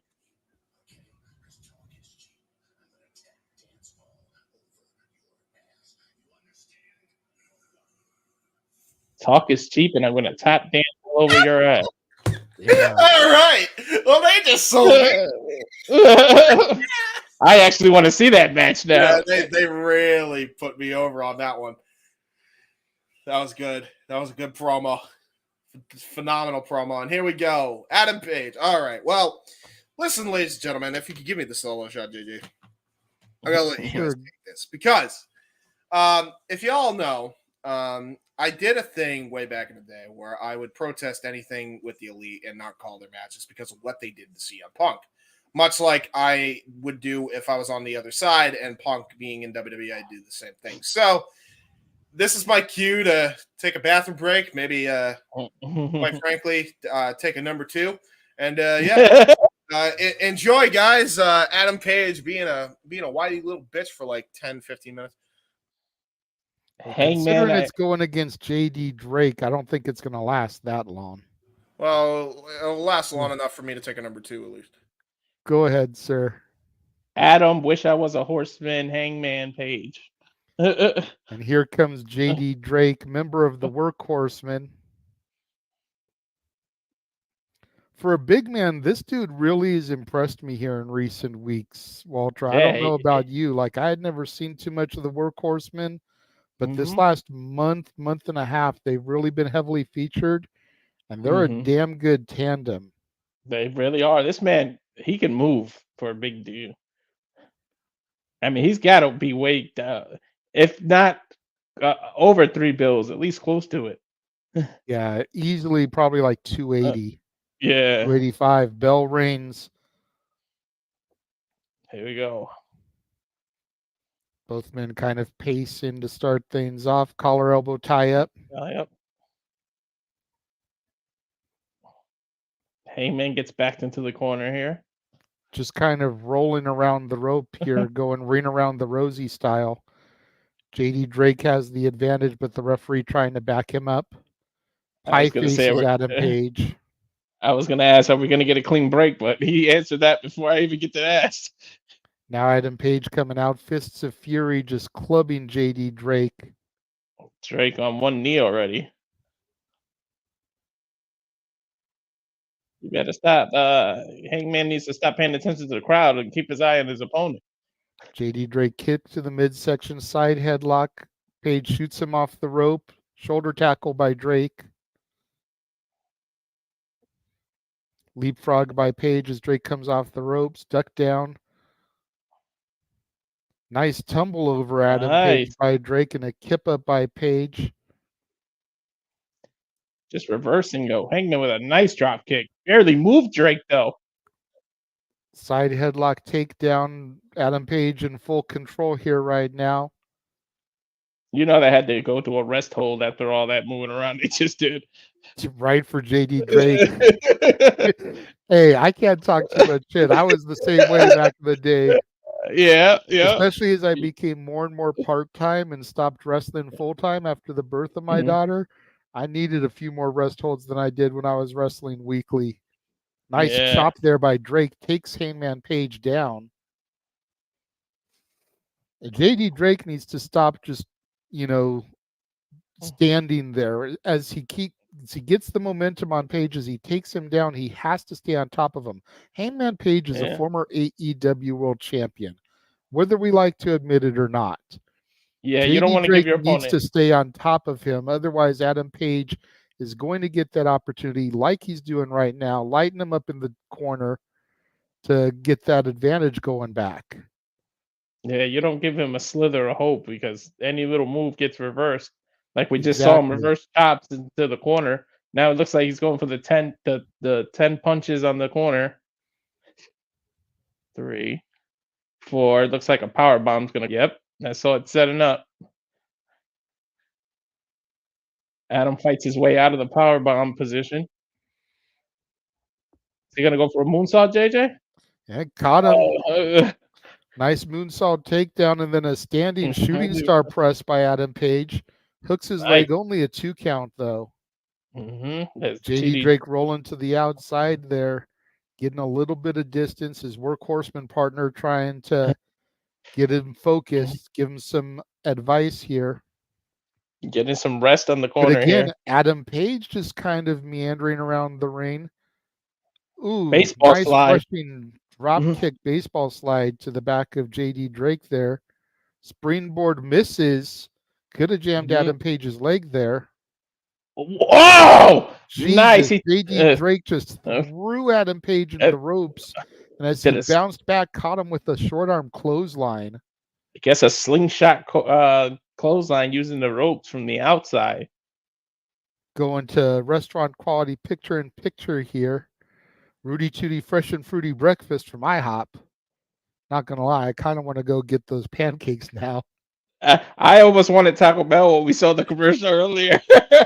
I can see James in his little box giving the thumbs up. He's like, it's definitely better in a Hangman Page match. Yeah. Looks like climbing the ropes here. What's he going to go for? A Vader bomb? Oh, a Vader splash? Vader bomb. Yeah. Hooks the leg. 2 count only.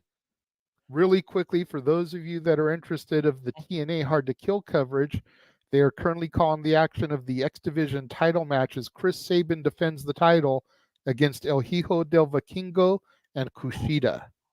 That was one match I really was looking forward to right there. The X Division is what made TNA back in the day. I don't care what anyone says. I 100% agree. That's why I bought an X Division title replica. JD Drake keeping the offense on Adam Page here right now during the commercial break. Looks like he's trying to lock him into a submission of some kind. Yeah. He's got his knee on his back and some sort of almost like a sleeper, but Page rolled out of it. Made their way to the outside of the ring now. Yep. Ooh. Just driving Hangman Adam Page into the ring and then into the barricade. Follow up with some vicious chops there. Ouch. Yeah, that's some make your chest some hamburger meat chops.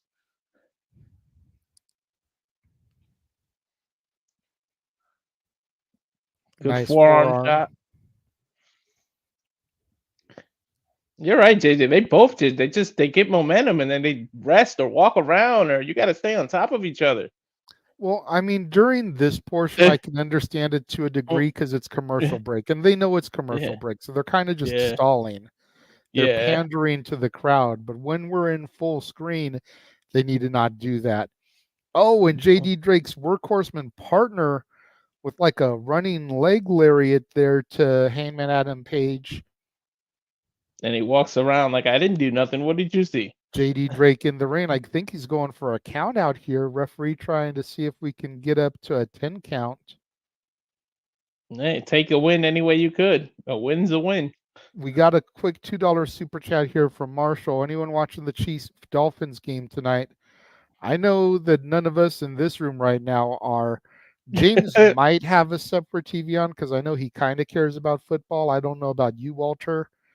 I care about football, but Statboy is probably watching that to get all the stats ready to go for Tuesday's episode of Statboy Sports Bar, though. Thank you very much for the super chat there, Marshall. We are back in full screen. Yeah, my team didn't make it to the Super Bowl, so I don't really care about the I'm into the playoffs, so I don't care about the NFL right now. Boom, you get another replay of that attack there by I don't know his name, the workhorseman's partner there. Yeah, I'm not sure of his name either. Adam Good Page forearm kind of shot. fighting out here.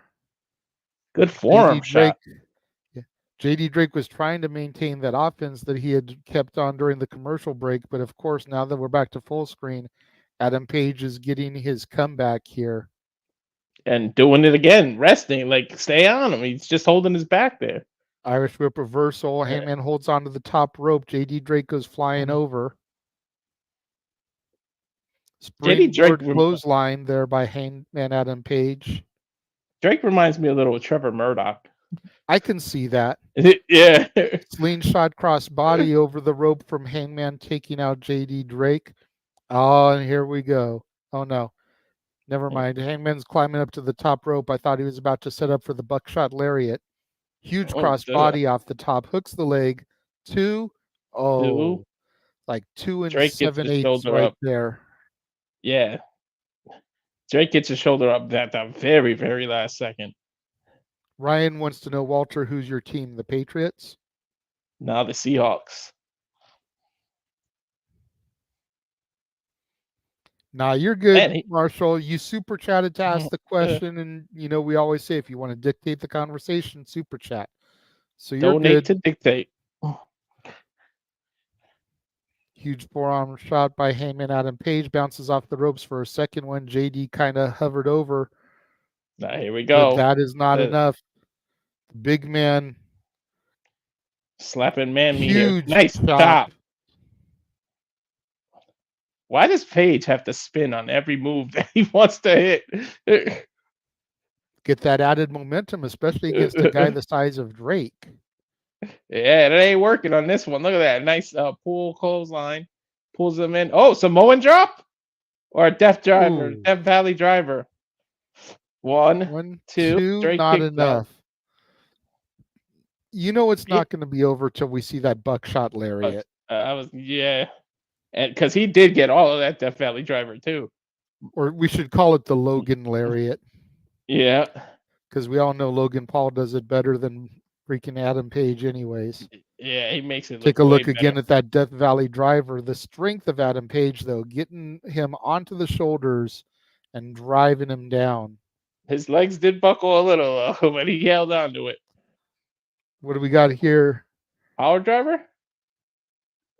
Couple clubbing blows to the back as Page falls down to one knee. He's got him in a power bomb position or a power driver position, but we have yet to know what's going on. No, I know Adam Page has another move that he usually uses. I forget what the name of it is, though. James, Backdrop. what's the other move that Hangman Adam Page has that's kind of like a pile driver, but he gets him from behind? Drake with his own cannonball, like KO's cannonball. Now Drake climbs the rope for a moonsault and misses. Here we go. This might be the buckshot. Outside. Yep. Moonsault nice taking moonsault. out the other workhorseman there. Here we go. Buckshot lariat. One, two, three. That's it.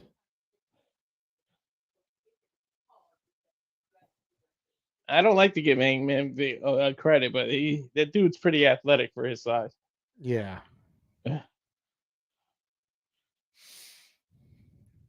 winner of this match, Hangman Adam Page, much as we figured, much to James's chagrin, but a hard-fought match from JD Drake. Let's look at this again here. The final moments. Hangman setting up for the buckshot lariat. The other workhorseman came in, tried to trip him up. Hangman with the springboard moonsault taking him out. Back on the ropes in time, hits the lariat, and gets the 3 count on JD Drake. We go back to a live shot. Hangman hugging. Is that Looks his like mom? his Is that his mom. parent? Yeah. Hangman giving some love to the crowd. So we get reminded Donna Purrazzo's next. And you're right, JJ, what you said at the beginning. Someone looked at the schedule and was like, TNA Hard to Kill is the same day. I know when I'm debuting you. But look, it's gonna be 6:15, and that's the knockout time. That's when TK books all his women's matches. Is that 6:15, 9:15 time slot? And I said it on our open mic night that if Deanna's the one that breaks that habit, we know we can take her serious. But look where he puts her on her debut. Is he off the screen? Yeah. Yeah, we're on full commercial for now, them. Yeah. All right, cool. Yeah. Let me turn. Question, James, because I know you've been watching this longer. Yeah. I know Adam Page has a move where he goes for like a pile driver, but he has them behind him. Oh, yeah, the Deadeye.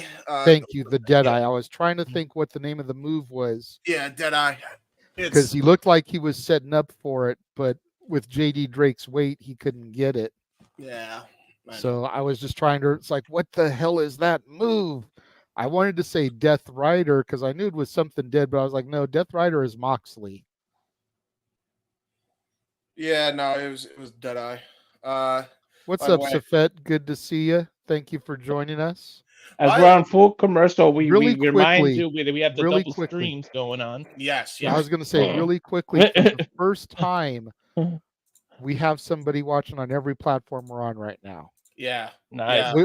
We're still kind of, low. We've only got about 11, 12 people watching us, which we're splitting our audience, so that's to be expected. But still, we have somebody watching on every platform we're on. So thank you very much to all of you members of the Multiversa Media. Yep. Remember, as always, if you do want to dictate the flow of the conversation, bring up something that isn't wrestling related, as Marshall did during that last conversation. Just super chat. It is as simple as that. And by the way, but again, thank you to everybody. It is because of y'all that we do this. Yep. And by the way, just to add to that as well, that goes for both streams. There's somebody watching on each one on all channels. So that's really awesome that you guys are giving us the love there. And by the way, we're doing pretty well. We're only it's to be expected considering TNA's historic comeback, but we're only like 7 behind TNA. So we're actually doing pretty damn decent for ourselves, I would say. We even have people watching on my channel. So thank you again. Yeah. Like I said, every platform we're on right now, we've got somebody. Oh yeah, shit. So we're on your Twitch, Walter, and then Jeff Twitter. Beach or Twitter, and then Jeff Beach is streaming on Twitch. We got all our bases covered, people. There you go. Look at that. For our stream right here, we're on Walter's Twitter and YouTube, and then on me, Jeff, Greg, yours, James, and Noah's YouTube. That's awesome. That's on awesome. Jeff's. He's on all 5 of our YouTubes. He's not on Walter's, but he's on Datilla's Twitch. Yep. So pretty damn good, man. We're running 6 to 7 different outputs per stream. Here we go. We're back, and it's Deonna Purrazzo's AEW debut. And Red Velvet is her opponent, man. I'm looking forward to this matchup. I'm telling you. This might be the one match Noah's regretting that he can't watch because he has to be hard he to isn't get. regretting a goddamn thing because he's loving calling TNA, but the Virtuosa is making her impact felt tonight in her debut match on the AEW roster. Long may she reign. Absolutely. Or excuse me, let me take a page out of Datilla's playbook. Long may she fucking reign. Yeah, amen. She debuted this gear on her Twitter page the other day and showed this purple gear, and I just about was like, damn, because purple is my favorite color anyways. Yeah. Purple's my wife's favorite color. Bro, she coming out in the kimono. Oh, man, but look at the red and blue. Hey, that makes purple. So there you go. I mean, JJ, they're all after your heart right now. What the hell? Red Velvet, not looking shabby herself, not to be outdone. She's got a purple armband even. Look at that. They're all after your heart, JJ. How do you pick one? All we need is Jade Cargill to wear for her debut in WWE. Oh, well, no. Don't even get me started, because when Dustin Rhodes said a storm is coming, I was like, what? Jade's coming back? Jade, when? Bell rings. Bell rings, and here we go. Ladies and gentlemen, Deonna Purrazzo in the semi-main event spot here on the collision part of the program. Collar and elbow tie-up by both women. Very vicious exchange. Filling out process here.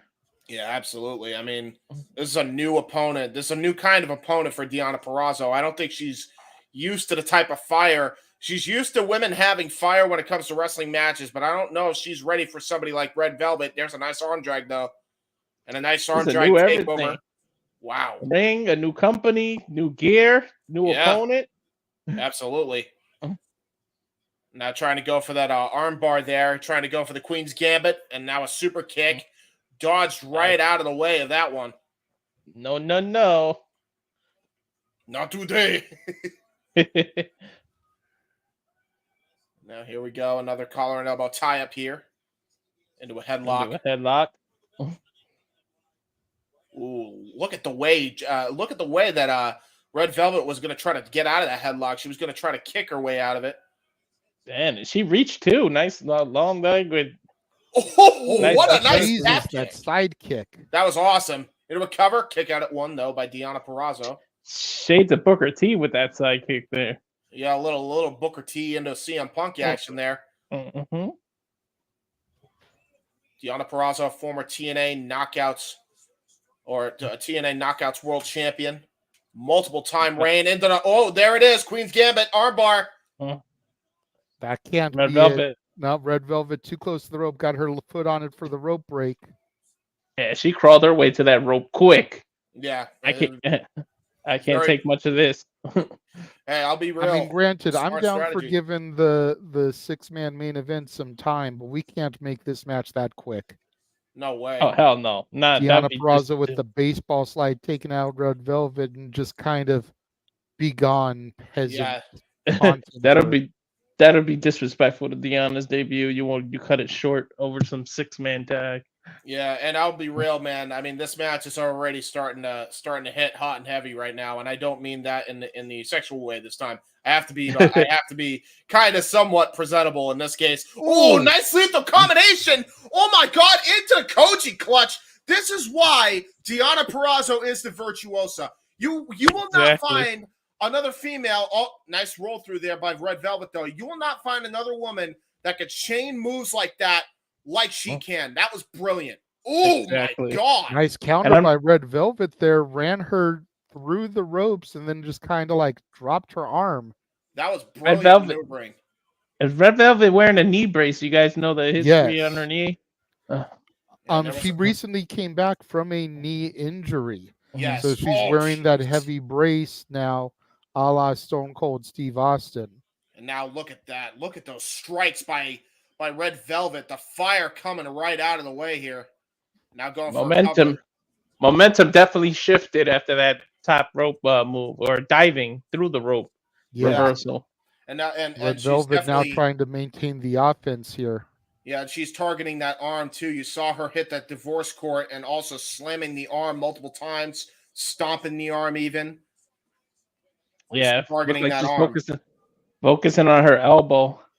Yeah, and that's very smart when you're dealing with a submission expert. That's definitely the strategy that Edge was taking when he saw that big bullseye on Lee Moriarty. That's exactly what you want to do against a submission expert. You want to take out their heavy artillery, which is their arms and legs. Yeah, and you want to make it difficult for them to be able to lock their hands when they're doing it. God, that upside down arm drag by Red Velvet. Yeah, Japanese arm drag and a kick out of two by Deonna Purrazzo. Again, I'm telling you, Red Velvet is nobody to be slouched with. She has learned a very large amount of moves in a very short amount of time. she is definitely one to watch out for as the years go on in AEW's existence. She's definitely looking to ruin Deanna's debut here. Absolutely, trying to play spoiler.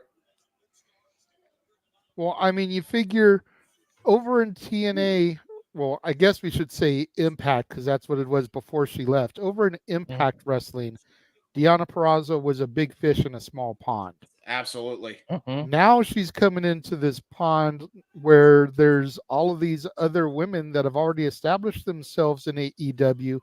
And that's not to say that she can't swim with these fish, but she needs to not think that she can just walk right in here and dominate. She pretty much was thrown into a piranha's pit. Yeah, absolutely. And that's the thing, man. I mean, you want to talk about Red Velvet. She absolutely wants to get a big win, especially to establish herself into title contention against a former Knockouts world champion like Deonna Purrazzo is. Absolutely. Huge chops there by Deonna. Ooh, I kinda trying to start countering. She's trying to make Deonna match her name and give her a red chest there with them chops. Yeah. Oh my Pump God. kick there by Purrazzo. These two women kicking the shit out of each other, and I absolutely love it. They're hitting each other hard. Nice rising knee. Into Russian the leg sweep. Set up for the Queen's Gambit. Here it is. She's got it locked in the middle of the rope. They're in the middle of the ring. Her arm is bent back. Oh. I think we're going to see a tap out here. Yeah, honestly. Wait. She might reverse into a pin. Yep. Still has it locked in Crossface. Crossface? No. She's going for the other side. Rings of Saturn. Rings of Saturn. It's over. That is it. Ouch. Anyone else shoulders hurt right now? Yeah. Deonna Purrazzo victorious in definitive fashion here over Red Velvet. What a making a huge statement here. Yeah, over a game, Red Velvet, as they say. I was about to say, don't take anything away from Red Velvet, man. I'm not. I'm really trying not to, James. If it sounds like I am, I apologize. No. You know, I mean, I don't want to sell Red Velvet short, but we kind of knew Deonna was not going to lose her first match. That didn't mean that Red Velvet didn't go out there and put on a showing, though. Damn right. Women's wrestling is alive and well.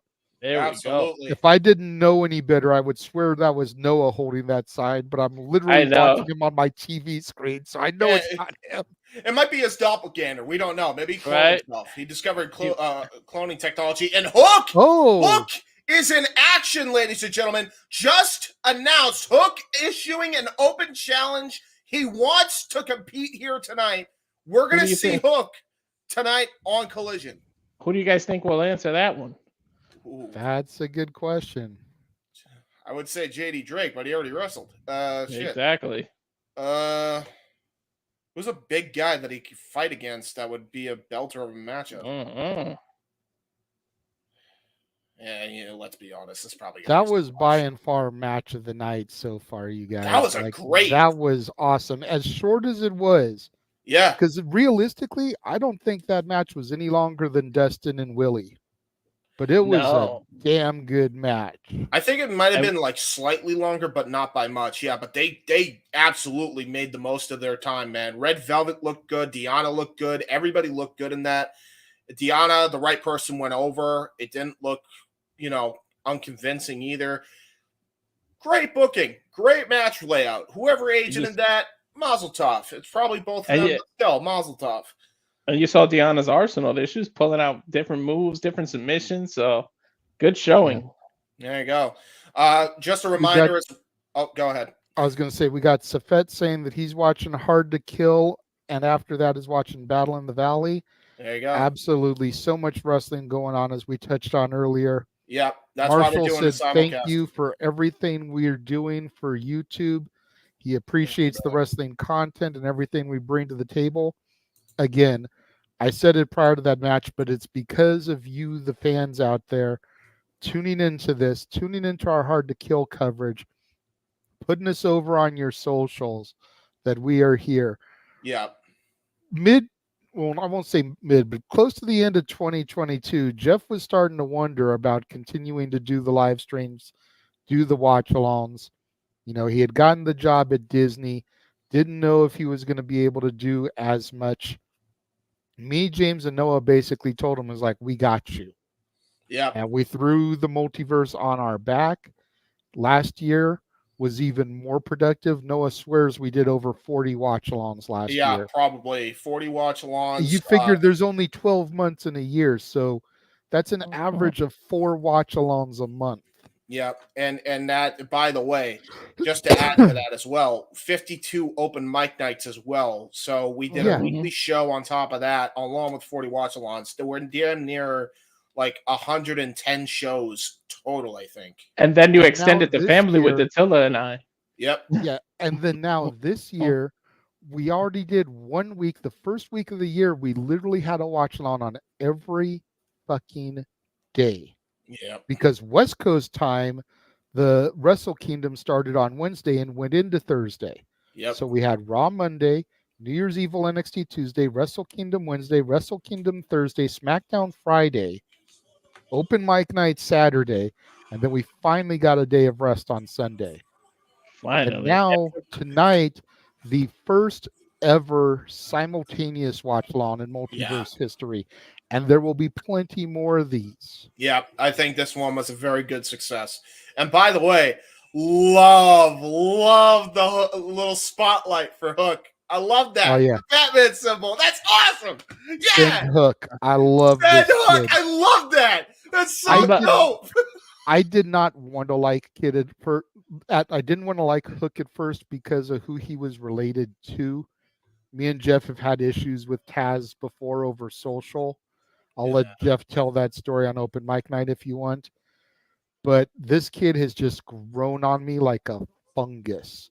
Yeah, man. You know, he is so charismatic in his lack of promo, and he's such a badass. And he's what, 22, 23, 24 years old? Yeah, man. He hasn't even begun to really hit his stride yet.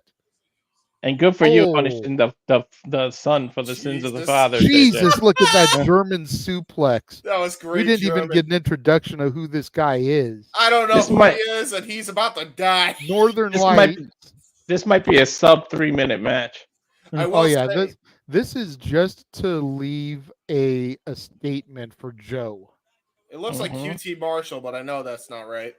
I was gonna say as well. The guy's a lot bigger. He's a lot bigger than Hook. How big this guy is. Northern Lights suplex on the Northern Lights. On the ramp. Out. I will say as well, as we see this guy get squashed, did you guys see a picture of Hook in a strip club, by the way? It's one of the wildest fucking images I've ever seen in my life. That dude was getting it. I didn't see that picture, but Hook did a little damage to himself on that move, but no. Yeah, he did. Now he's getting a little cross faces. Got the Kata Hajime locked in. The red rum. Done. Immediate tap. Immediate tap. Whoever this guy is, thanks for coming. Yeah. Right? And he's no small man. He is not a small guy. No, he's not. He kind of reminded me. Devil, man. He reminded me of like the look of Lord William Regal when he was in WCW, when he was Lord William Regal. Got like yeah, I can see that. Yeah, man, Hook is just a beast, man. Look at how freaking jacked he is, too. Can we talk about that? For real. Hook just did like his trunks with the like jack-o'-lantern face on the front. Oh yeah, Hook just did like an 0-2 less thing. Yeah, dude. That was the shortest match of the night for sure. He's like, hey, everybody's trying to have short matches that are good. Hold my beer. Right. Hold this title. Hold this belt right quick. Yeah, exactly. We'll hear from the Young Bucks on Wednesday. I swear to God, did they look like a couple of Miami Vice drug dealers that you ordered off of Wish.com? Dude, they look like they're trying to be like the next and we got it for the TNT Championship, boys. Dustin Rhodes and Christian Cage. Yeah, and there's also the Gates of Agony and Bullet Club Gold. There it is. I will say. I hope that title changes hands there. I agree, man. I agree. Let's just put this out there. The Young Bucks, man, they look like they're trying to, they're trying to audition for GTA 6. They're being Vince McMahon's kids because Vince McMahon's got that stash. Oh yeah, freaking. Well, I don't know if he does anymore, but yeah, definitely he's got that stash going. I don't like it. It's weird. Why aren't the Young Bucks in the Kingdom? I mean, I wouldn't watch the Kingdom if they were with Adam Cole in that group, but maybe I don't know. Just doesn't it make sense? I don't know. Hey, you could have the Young Bucks team up with Roderick Strong, and they could be the Porn Stash Bucks or something. I don't know. Here comes the House of Black. Oh shit! I gotta turn my light off. Right. House of Black. I'm gonna turn my monitor off too. Full darkness.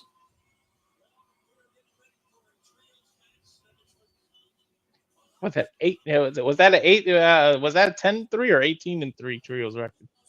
18-3 trios record, I believe. These when they are on, they're on, man. There's not a better trio in wrestling right now than the House of Black. There's not a better faction period than the House of Black right now.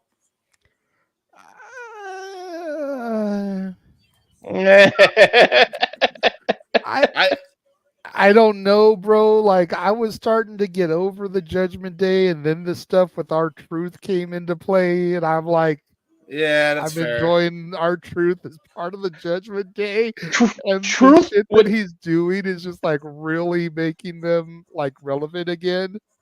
Truth with Judgment is like Sami Zayn with the Bloodline. He was just a shot in the arm they needed, and just to get him till WrestleMania. That's all they got to do is get him over that hump to Mania.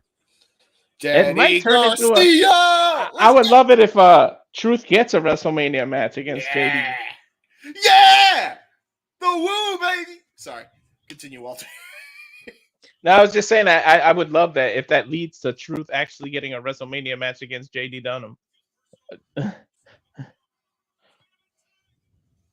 love how, honestly, I like Matt Menard being the manager for this guy. I do. I'm gonna be honest. I don't think they should split those two up. Like, maybe he's a little bit distant, but no matter what, Matt Menard always has his back. Like, he's a real friend of this guy. Like, I love that. Keep that going. FTR making their way to the ring. I just love Daddy Magic Matt Menard anyways. Like, there's something about him and Cool Hand Ange as a duo that I wish they could be taken more seriously on TV, because I'd love to see them with the AEW tag titles. Dude, they would have been perfect in like old school ECW, a part of the FBI, dude. Angela Parker, Matt Menard. Oh my God. And this angle that they were doing recently with Angelo and Ruby Soho, and like the little flirtation and everything, I thought was just so damn adorable. Yeah, and I don't care if I lose man points for it. I was like seriously enjoying tuning in every week to see what was going to happen next. It was just like the time. It was that time you saw in the snow in Southern California. You're like, it's so pretty. For real, it was some on point stuff though. I don't care if I lose man points either. Though. You're right, JJ. Oh, should I say here we go, since this is the main event of Collision, or should I? Yeah, go for it. Here we go. All right, there we go. Is that Wheeler starting out? Yes. No, Dax. No, Dax Harwood with Buddy Matthews. By the way, I will still say this. Call him Matthew Silva. There's nothing scary about a man named Buddy in a House of Black faction, okay? Yeah, House of Black, and we got a buddy named Matthews. What the fuck? Sorry. Mysteria?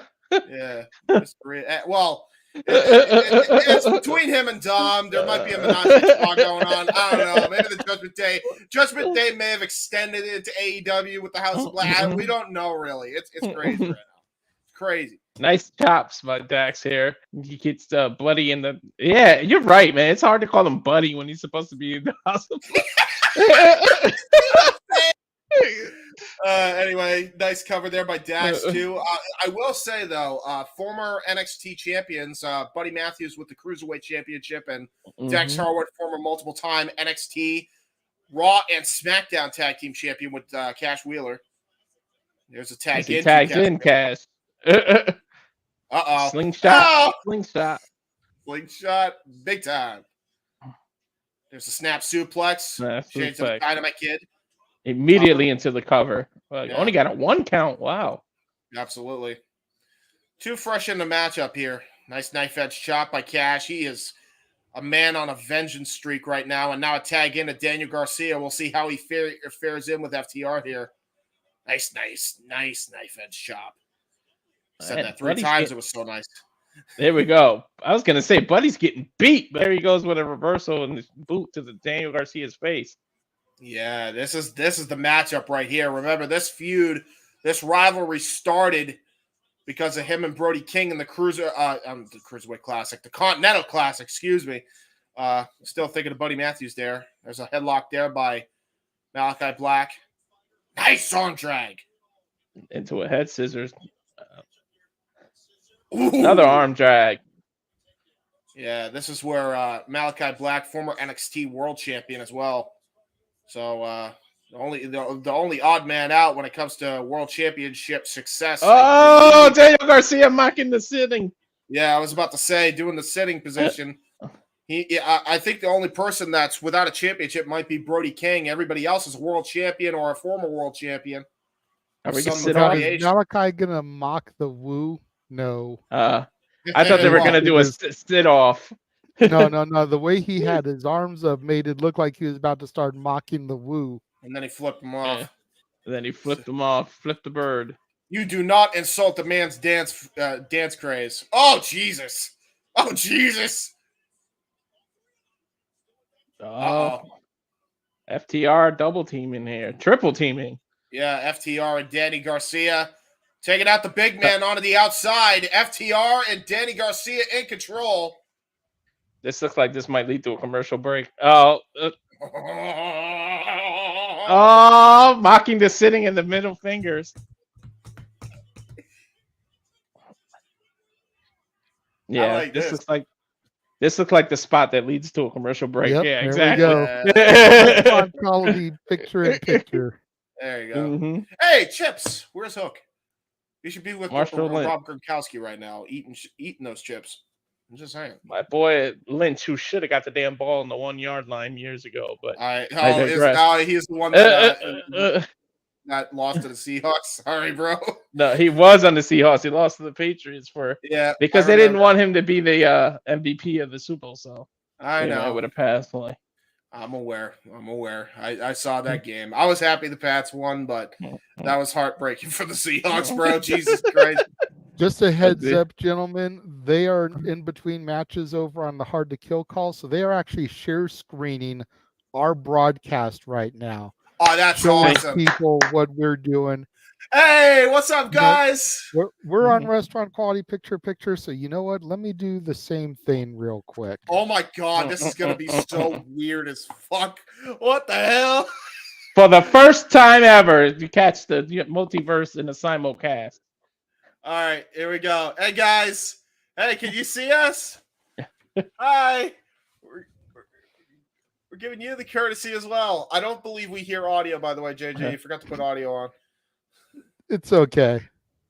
Yeah. So damn fucking happy. I don't care if I'm wrong tonight in my prediction. I'm just so damn happy to see the young veterans back in tag team wrestling in true grizzled form. Oh, shit! Yes. Again, I said earlier, with all respect to Ava. That's right. The Grizzled Young Vets are in tag team action over on TNA Hard to Kill tonight. That's crazy! Oh my God. Lucky bastard, man. I saw their return on DPW though, so that was really cool.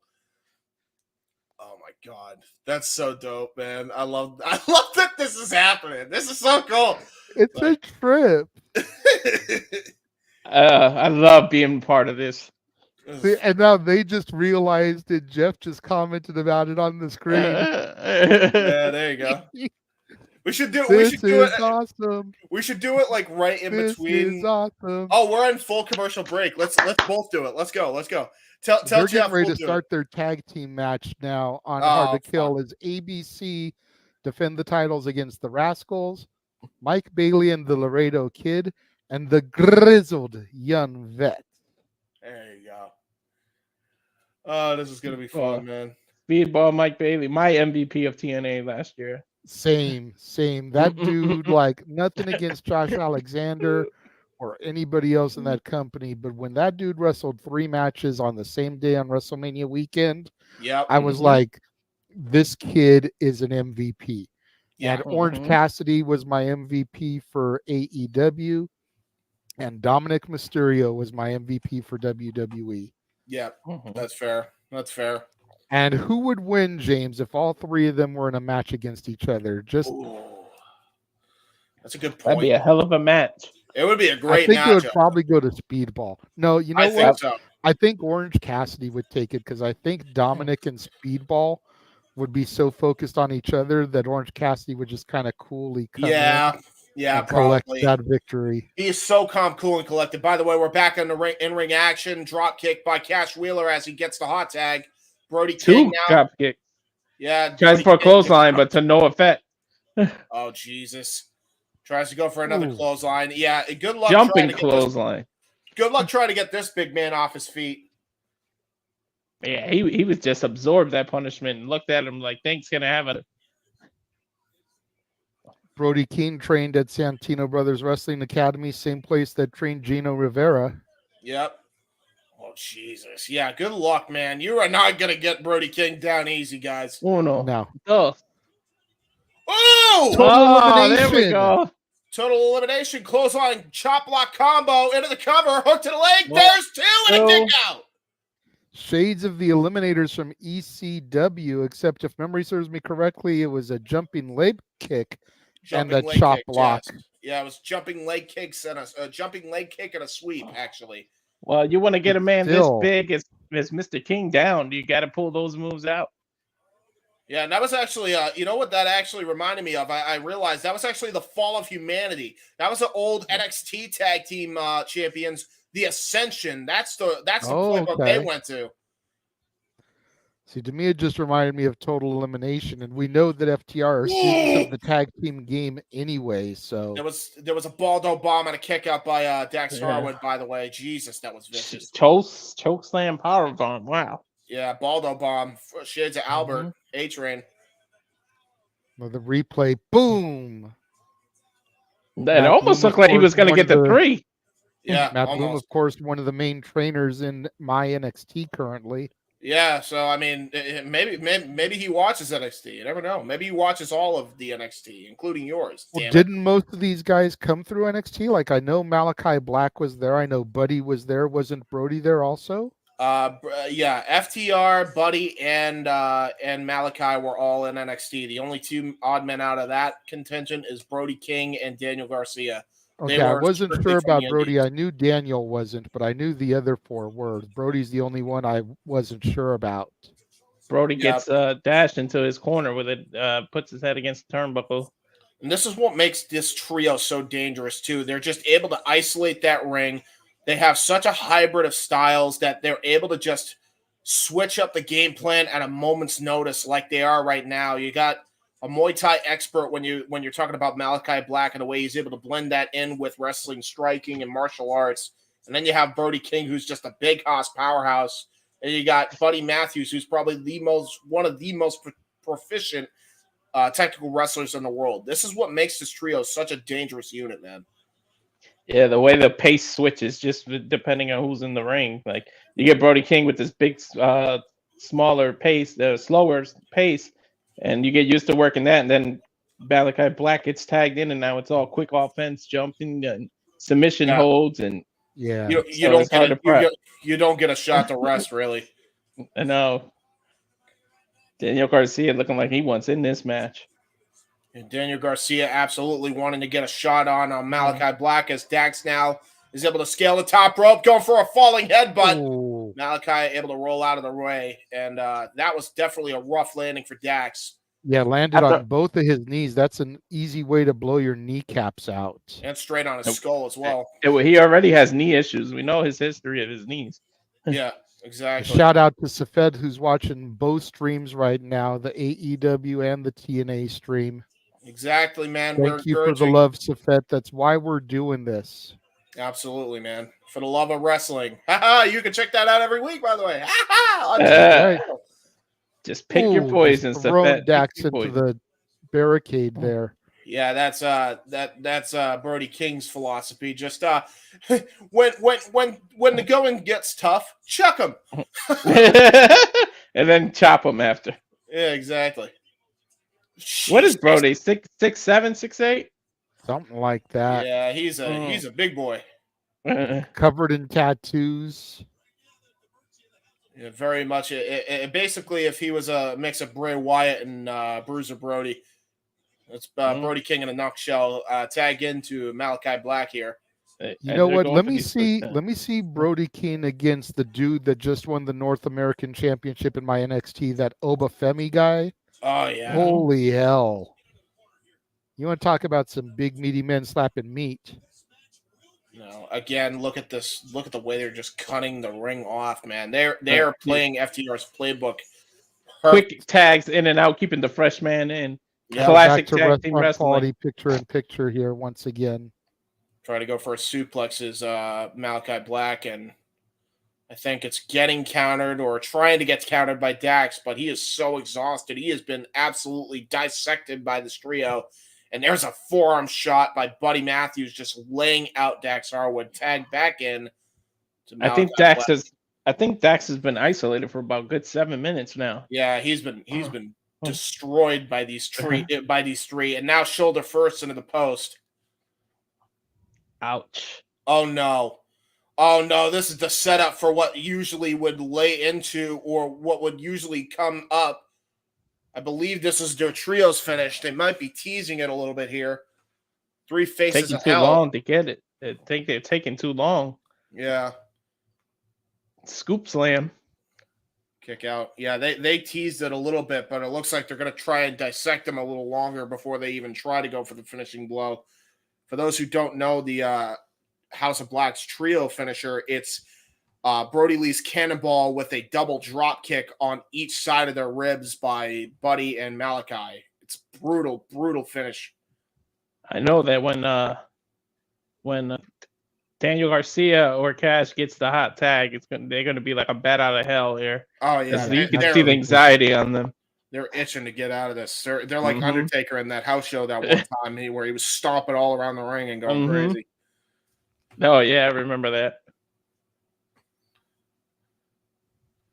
Meanwhile, we are in a chin lock, and there's a restaurant quality picture-in-picture. So hello, chat, and hello, everyone. And reminder, after Battle of the Belts and TNA Hard to Kill, we are going to be going live for Open Mic Night, the anniversary show. Oh, nice back suplex by Buddy Matthews.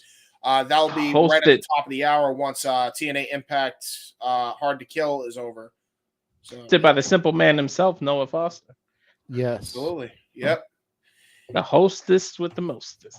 Yes, indeed. He's not prepared with what I edited when it comes to him though. We know. He's not prepared at all. No, trust me. There's some good stuff coming up. If you guys want to see highlight reels, it's a best of show pretty much on that show. You don't want to miss it. Oh, look at that. Dax trying to get the hot tag. Got pushed back by Buddy Matthews. Ooh, double knee. They got to stop with the picture-in-pictures because it almost makes me want to order Dairy Queen now. Yeah, true. I agree. Hey, listen, man, you and I, maybe even JJ too, every time we see the picture-in-picture, is like, damn it, I'm hungry. Why is it always about food? For real. That's how they get you. Man. Tony, listen.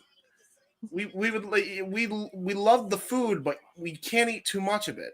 Like, be mindful. Give us some diet options or something. I don't know. This might be Dash's comeback here. Nice DDT. He's got to get to his corner. You can see it. Daniel Garcia and Cash are hyped to get in, trying to rally the crowd. And you'll notice Buddy barely hard. moving. And you'll notice that Buddy rolling to his corner. He's got a little bit of forward momentum. Dak's still struggling. Yeah, and Buddy has a lot less to go. Oh, no. Oh, there it is. Back to Garcia. Oh, Jesus. What were you saying, JJ? You'll notice. I mean, James. I don't remember what I was going to say, to be honest. It's fine. Oh, my God. Right now, we're just seeing Danny Garcia on a house of fire right now. Just absolutely brutalizing. the House of Black here. They released a pit bull out of the cage and he went crazy. Oh my God! Well, that might have been one of the most vicious knee triggers I've ever seen anybody pull off.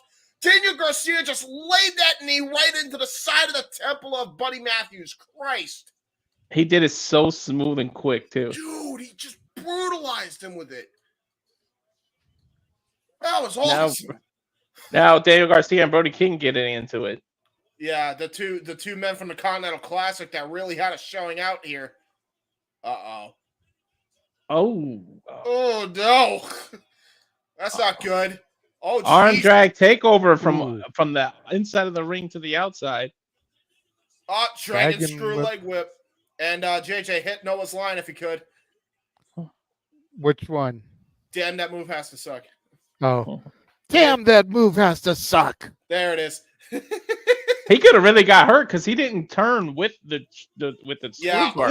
Nice brain buster there. Yeah, sheer drop and into a cut and into a kick out by Malachi Black. That was almost it, dude. That was almost it. He almost got the W.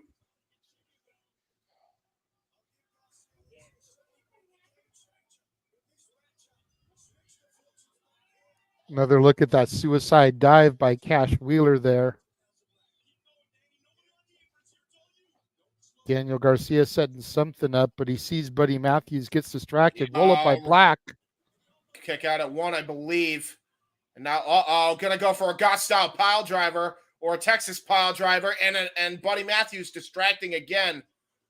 Well, trying to go for it again. Oh, no. Oh, no. Is he going to go for it on the big boy Brody King?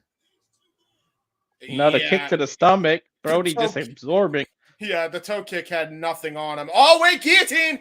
Guillotine! Guillotine, man. He turned a possible choke slam into a guillotine. Oh, jeez, but what a deadlift Northern Lights by Brody King. Oh, wait a minute. Triple move. What are we getting? What are we getting? Power driver? A spike power driver? Nice. Oh, my God! Triple teamwork there. This might be it. Pile driver, and now Buddy Matthews, Meteora. All right, they're picking up the pace now. Jeez. Whoa! Power slam by Cash into a This running is knee the strike. everybody gets their shit in spot.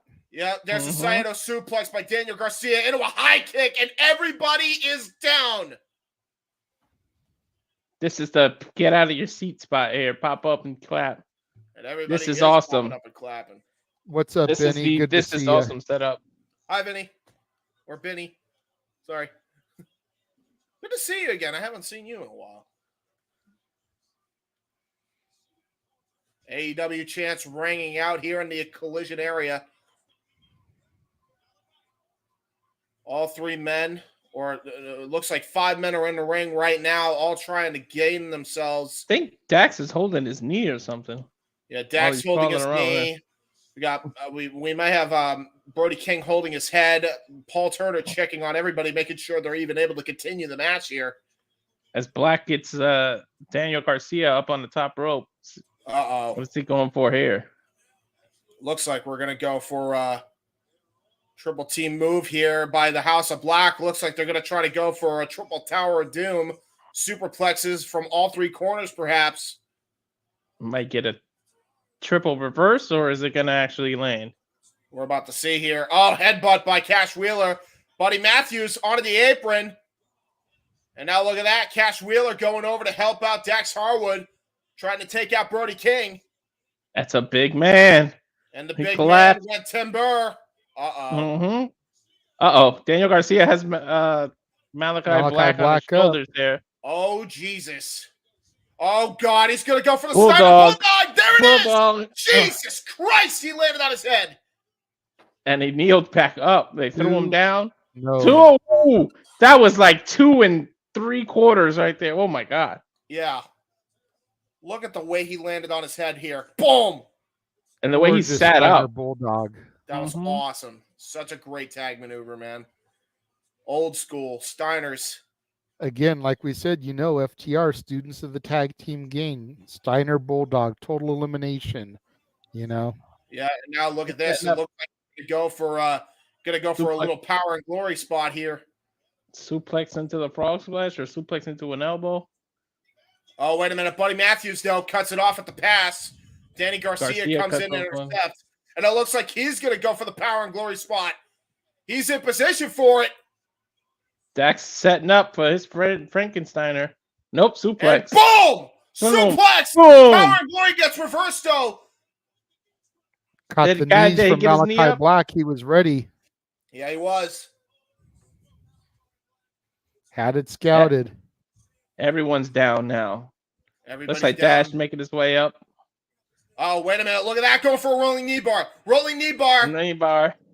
He's got that leg grapevine tight, guys. Yeah, that's it's shades of Ken Shamrock, too. That's exactly how he would get his opponent strapped in the ankle lock.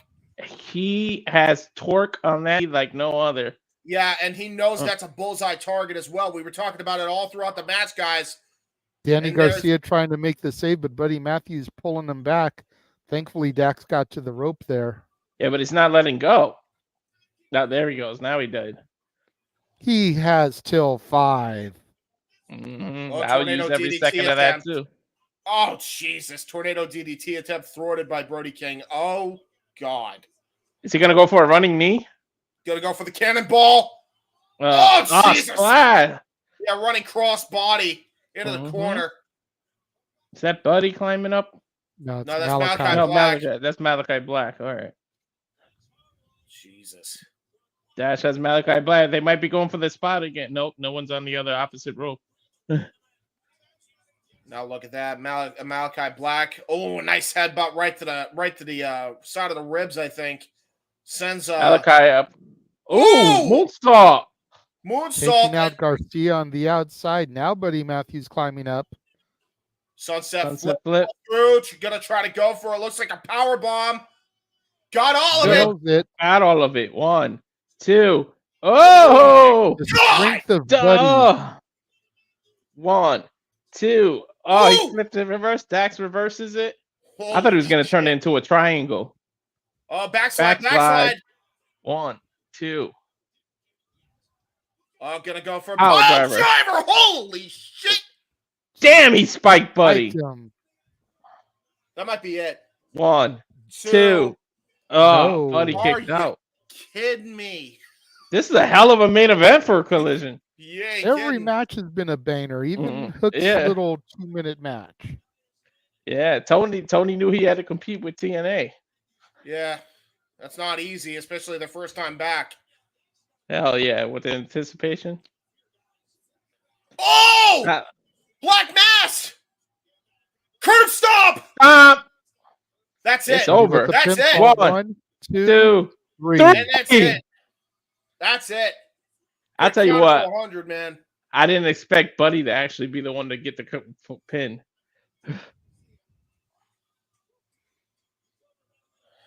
That was a great match, though, man. Take nothing away from everybody. That was awesome. Great main event. That was awesome. I will say, Daniel Garcia looks like he might be holding his eye there after that match. He may have hurt himself during this encounter. We got Matt Menard trying to check on him, making sure he's all right. I think when he got thrown off the corner there, it's like he wasn't the same after that. Yeah, something bad happened.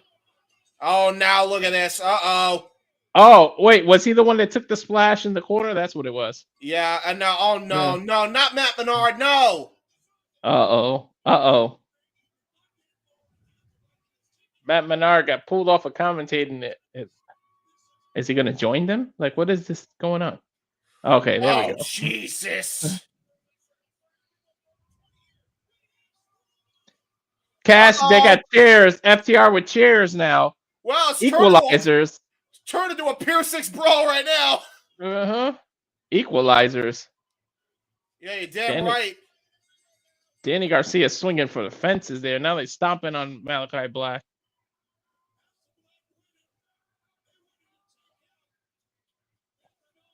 You may have won the battle, but you didn't win the war. Shatter Machine, triple Shatter Machine by Daniel Garcia and FTR onto the big man Brody King. Oh, come on. You guys got to end it with sitting in the middle of the ring now. Come on. Do the sit.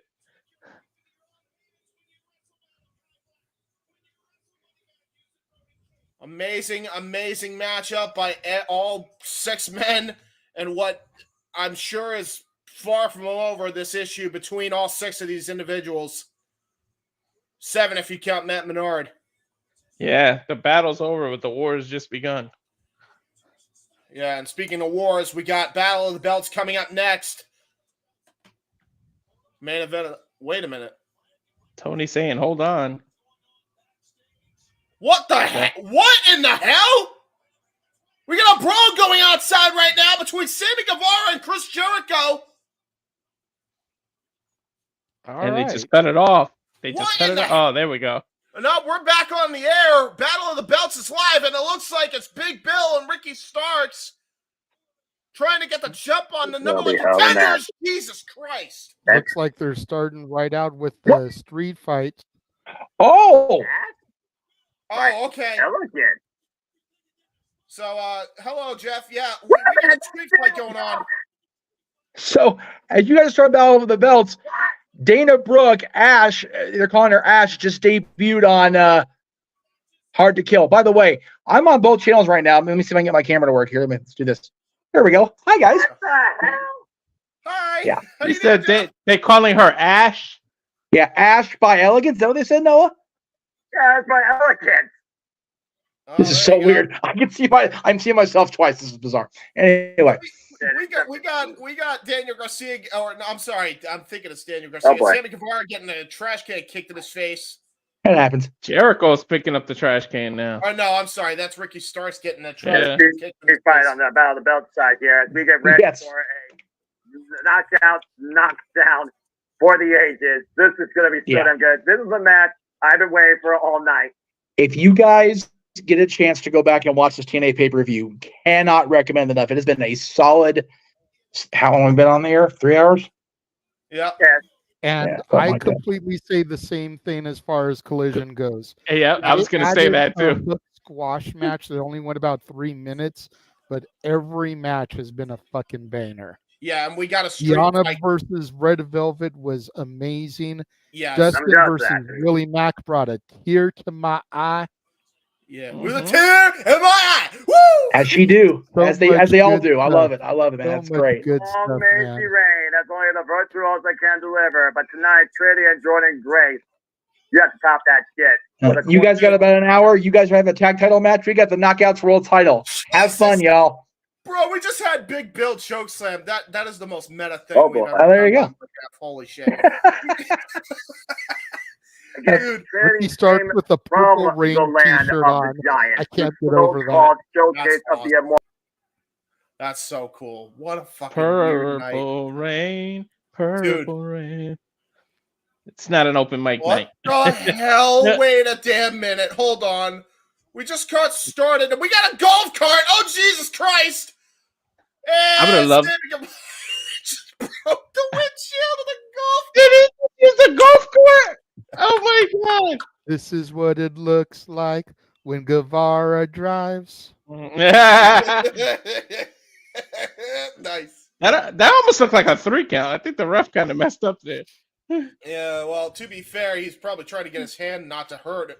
He's probably like, all right, how can I count but also not kill myself?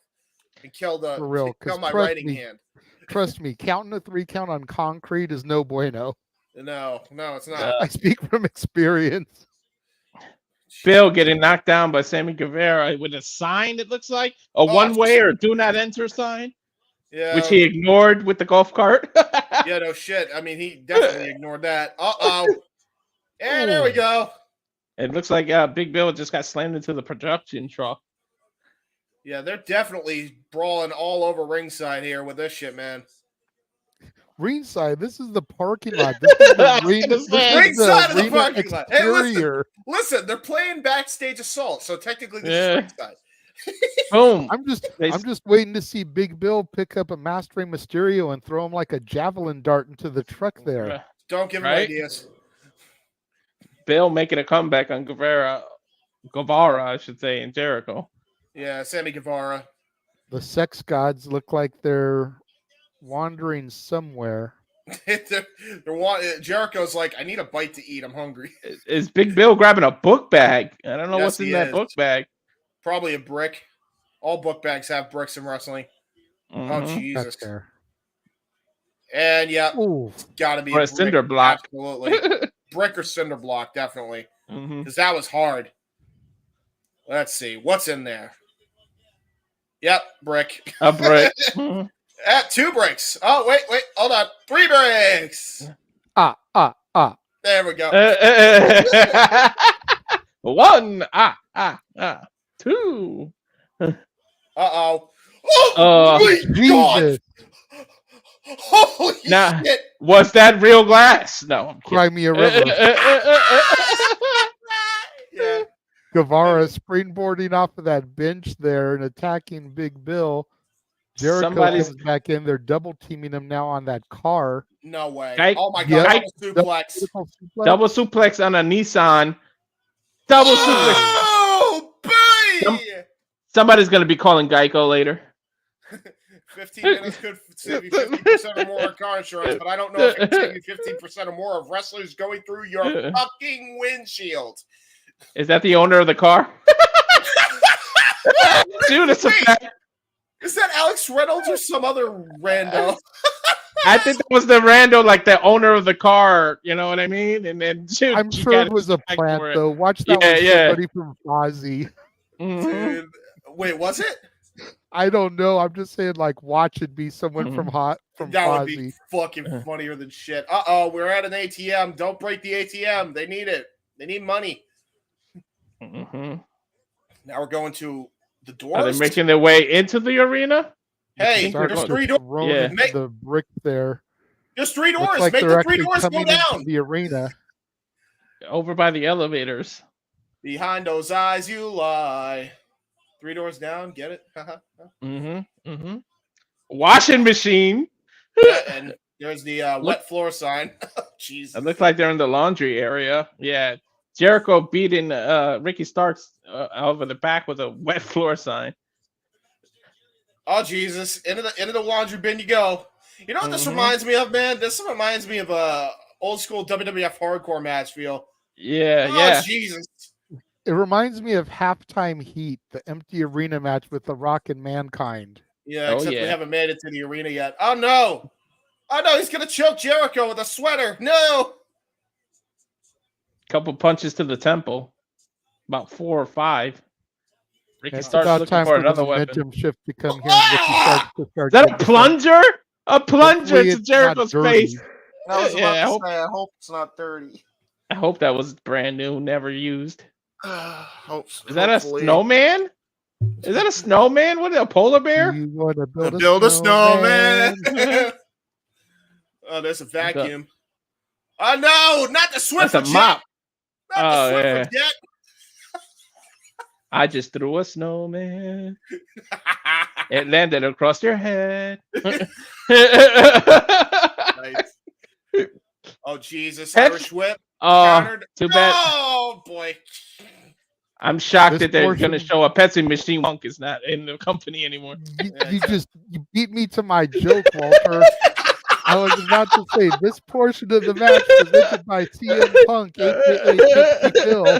Yeah, Pepsi Phil sponsoring this match. Still getting some royalties, I see. Damn it! Are they making their way back outside? Oh no! Not yet. Not yet. Don't give him a Gotta go to Copy machine! They're gonna The copy photocopy machine! Starks' face. Are Bill? Wait, so Bill is still outside? That's a good face. That's a good picture. And punch it right on him. He should have ordered. He taken should a have. staple gun and stapled that to his face. I agree. Yeah. Take Then it- his take it- face would have been stapled on his face. Why are you wearing the code, Jericho? Okay. He pulled out a marker and autographed it and slapped it on his head too. Oh my God, they're in the concourse area, guys. What the fuck? Oh no. Oh no, they're getting towards their. What if they go towards the Dipping Dots, guys? Oh no, not the Dipping Dots. It looks like Big Bill and Sammy Guevara have made their way inside as well. Look at the size difference between Big Bill and Sammy. Jeez. That's what she said. Which one has the smaller penis? The answer might surprise you. Vince is Vince. Jericho showing his vicious side is what I was trying to say. Right after we just talked about penis size, and you might not want to say anything about something being vicious and size. Guevara choking Big Bill with a tablecloth. I think that's catering, isn't it? That's catering. I was just gonna say, I think this is one way to get out of catering. Surprised no jabronis back there. Like, you ruining my dinner here. Well, I mean, they probably already cleared out the freaking catering tables in preparation and just had like prop food up there, to be fair. Hopefully, this is a hell of a way to start off your special. I agree. Oh, jeez, what an uppercut by Big Bill, just flooring Sammy Guevara. His right hand took up Sammy's whole face. Did you see? Well, Big Bill, I mean, they call him big for a reason. You know? I don't know about his junk, but I know everything else, big. Hence why his name is Big Bill. I don't know if he sits on Capitol Hill, though. Joey's still out on that one. Oh my God. Did Jericho low-key made sure there was nothing in it? He did. Hey, maybe Jericho is like me. He does not like to see food go to waste. As we are in restaurant quality picture in picture. Good segue. Woohoo! Meanwhile, of course, on the Hard to Kill coverage, Jeff and Noah are currently calling the Knockouts title match between Trini and Jordan Grace. There you go. I picked Jordan Grace for that one just because I said TNA might, because of they're coming back, they might want to shock people and do some title change. Yeah, probably. Well, yeah, plus you got to figure there's a very heavy rumor going around that Trinity's contract with TNA expires on January 20th. And there's heavy rumors that she may be featured in the Rumble a week later. So you kind of wanted to get that title off of her before she comes back to the E. Hey, listen. Yeah. All I'm saying is that didn't stop them from getting Mickie James into the Rumble. I'm just saying. There was a big difference there. That's Mickie was still full on under contract. Trinity's contract is expiring. So unless Trinity re-signs and we don't know about it, now that it is a completely new administration, I would not be surprised to see her come back home. That's fair. And join her bloodline officially. Aaron and I have been calling that for years. Ever since the Usos have split, Jimmy has been floundering while Jay has been thriving. I said she might be the voice of reason. Arm. She might be the voice of reason to bring them back together after WrestleMania. We are back, and thank you again to everybody who is joining us. Once again, we have complete coverage across all of our streams. That was awesome. That is awesome that we have so much coverage on all streams. That was the sickest thing Sammy Guevara's ever done, running up that wall and hitting a super kick. Dude, that was fun. I didn't want to interrupt JJ, but I reacted silently to myself. Show me the replay because I was off the screen to do the business part. So Big Bill threw Guevara into the wall, but he ran up the wall and did a backflip and turned it into a super kick. Yeah, and I mean, it took like a second to do. Like it was seamless. Oh man, I wish they went to commercial now so we could have rewound it a little bit. Yeah, no, we'll definitely rewind it later. Oh Jesus! Ooh, to the shoulder. Head of Big Bill then. Yeah, shoulder and head definitely. It looks like they're near the control room, or like the broiler of the arena or something. The boiler room brawl. Boiler room brawl. Here we are. When does somebody like get a bloody hand and then put their handprint on the wall? I don't know, but if Moxley was in this match, he would have bled by now. Yeah, there's a table full of food. Someone's got to get power bombed through that. That's true. Yep. That's true. Although I'm sure that makes or there's that double stack of tables right there. Someone's got to go through like something. It's way too obvious the setup. Or maybe a food fight. Yep, there we go. Mustard. Squeezing mustard into Big Bill's face. Hey, Big Bill. Just reminded me I'm out of mustard. Hey, Big Bill, mustard custard you big turd. I'm not a fan of mustard. I literally just ran out. Like I'm not even joking.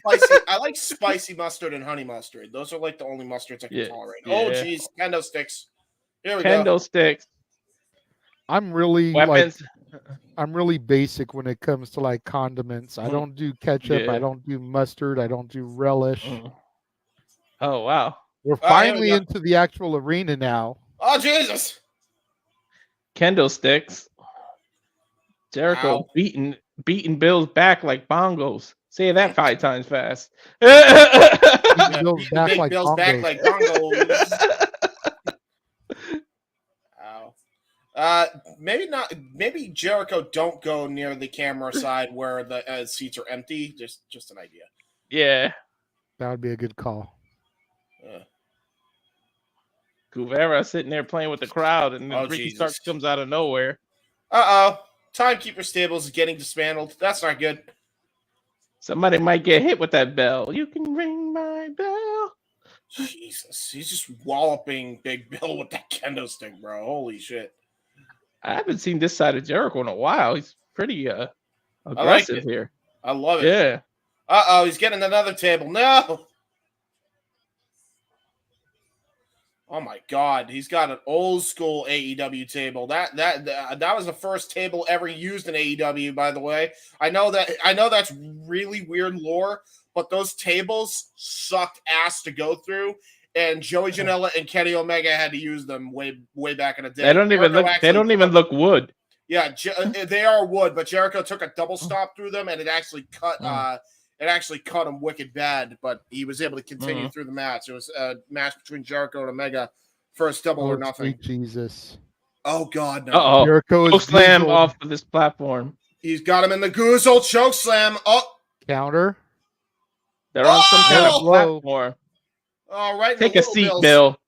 Right in the little bills. He still got mustard all over him.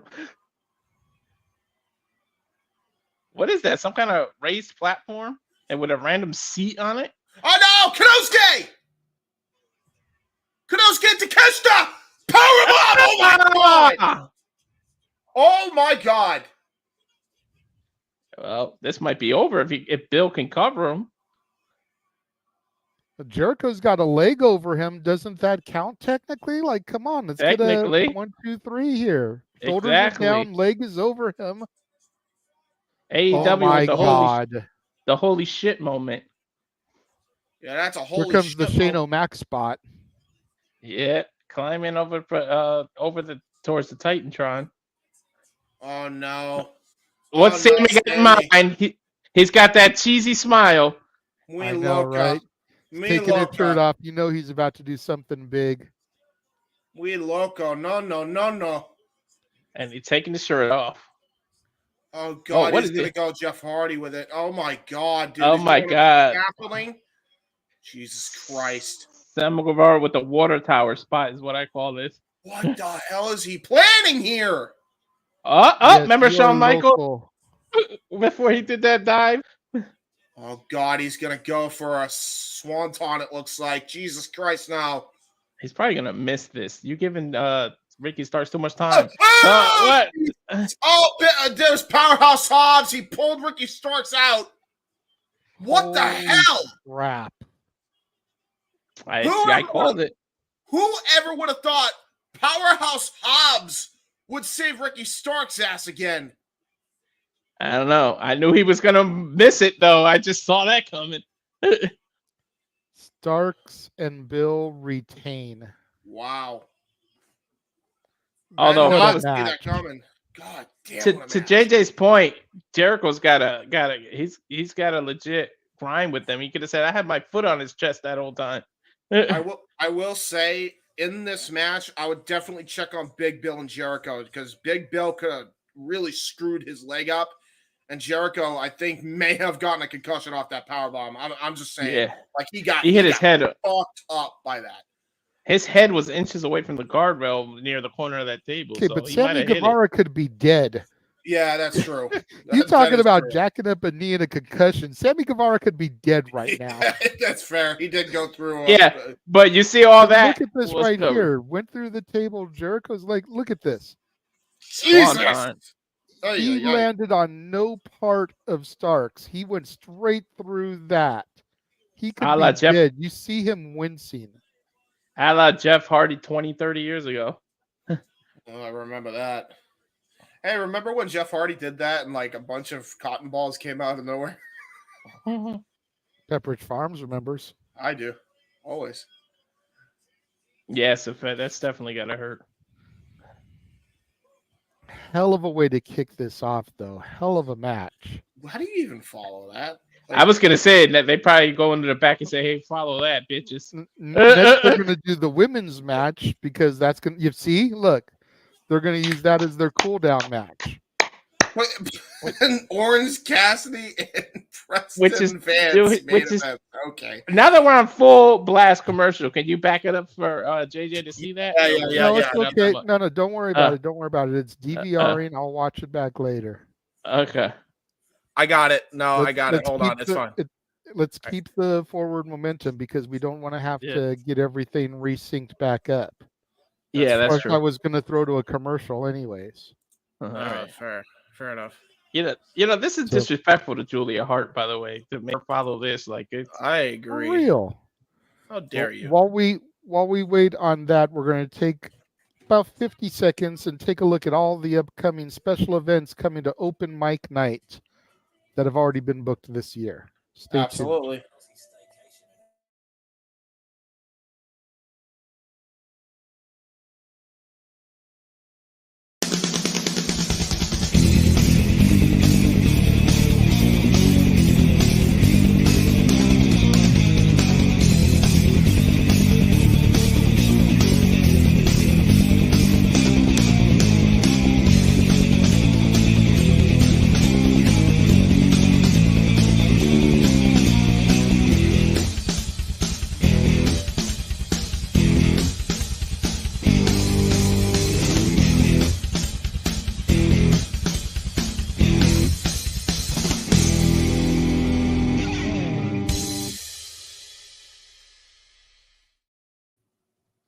In the words of Noah Foster, all the wrestling, all the wrestling, all the wrestling, all the professional wrestling, damn it. And sports entertainment. All the content, all the content, all the content, and some shills. Yes. Representing what's now called the system. Hi, Noah. He wants to dictate Jeff. TNA in his own way. Why Alex Shea believes Everybody wave we until are they back notice. here because of me. And we're going to find out what They have a nice little intermission again on their coverage of Knockouts title matches over. In his career. See if they notice this waving. World Jeff looks like he's looking down like he might be seeing us in the studio. I'm waiting for the results scroll because I actually want to know who won that match.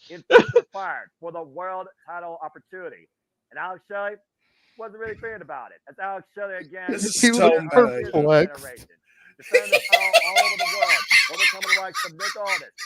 I think he either he's not paying attention or he's seeing this. He's like, "What the fuck, guys?" Like, what do I do? What he needs to do is share his screen with our video. Please. And we get like 3 screens going. This is just a loop. I would love that. That would be fucking hilarious. Hold on, everybody do a dance. Needed somebody to lead. I'm doing the Curry Man. He respects Alex Shelley, but he wants the keys to the kingdom. It is time to decide who leads the new era of TNA. I think he just doesn't want to interrupt Noah. That's fair. That's fair. He is on a roll, right?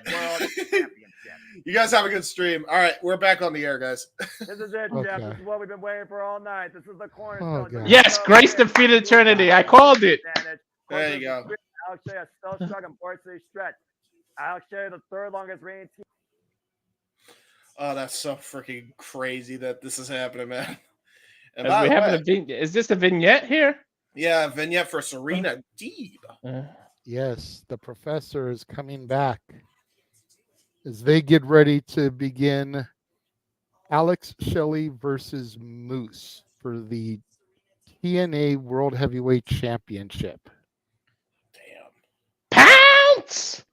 Oh yeah, are they bringing back the TNA title, or they got a new title unveiled? They have all brand new championships, bro. That's crazy, dude. I want to see that. As we go to the replay of what we just witnessed. Dude, holy shit, dude. Jericho got freaking screwed up by that. And Sammy got screwed up by that Swanton miss. Yeah, that ain't a mattress, folks. Ooh. Shout out to the people that have to clean up between matches, man. Yeah, seriously. That couldn't have been an easy task at all, especially considering it was all over the arena. So they had every cleaning staff ready on standby. Exactly. As we see Anna Jay making her way to the ring. Julia Hart, very, very nice looking. I'm sorry, I'm play-by-play. I gotta keep it professional, kinda. No. You're okay. You're okay. I mean, You as said it long as we politely. don't go crazy with it, we're good. I mean, Julia Hart. Natalia Markova's not in the ring right now, so we're good. If she is in the ring, forget about it. You didn't say anything bad. You just said she's a good-looking woman. Exactly. It's not a lie either. Uh-oh. House of Black appearance too. Oh, with the Raiden hat.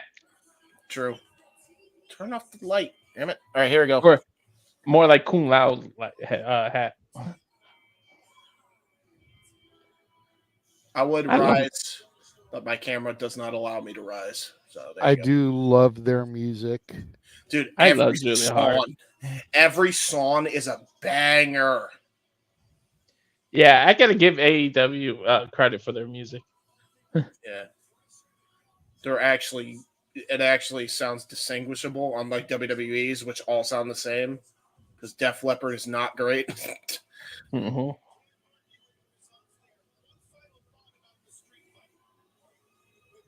This is the kind of entrance Scarlett should have had. Exactly.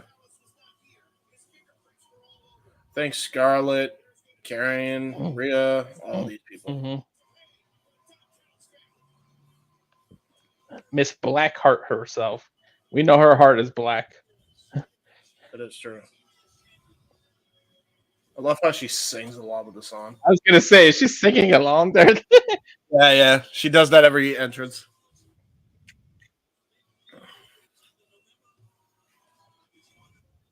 We get a look at the TBS title.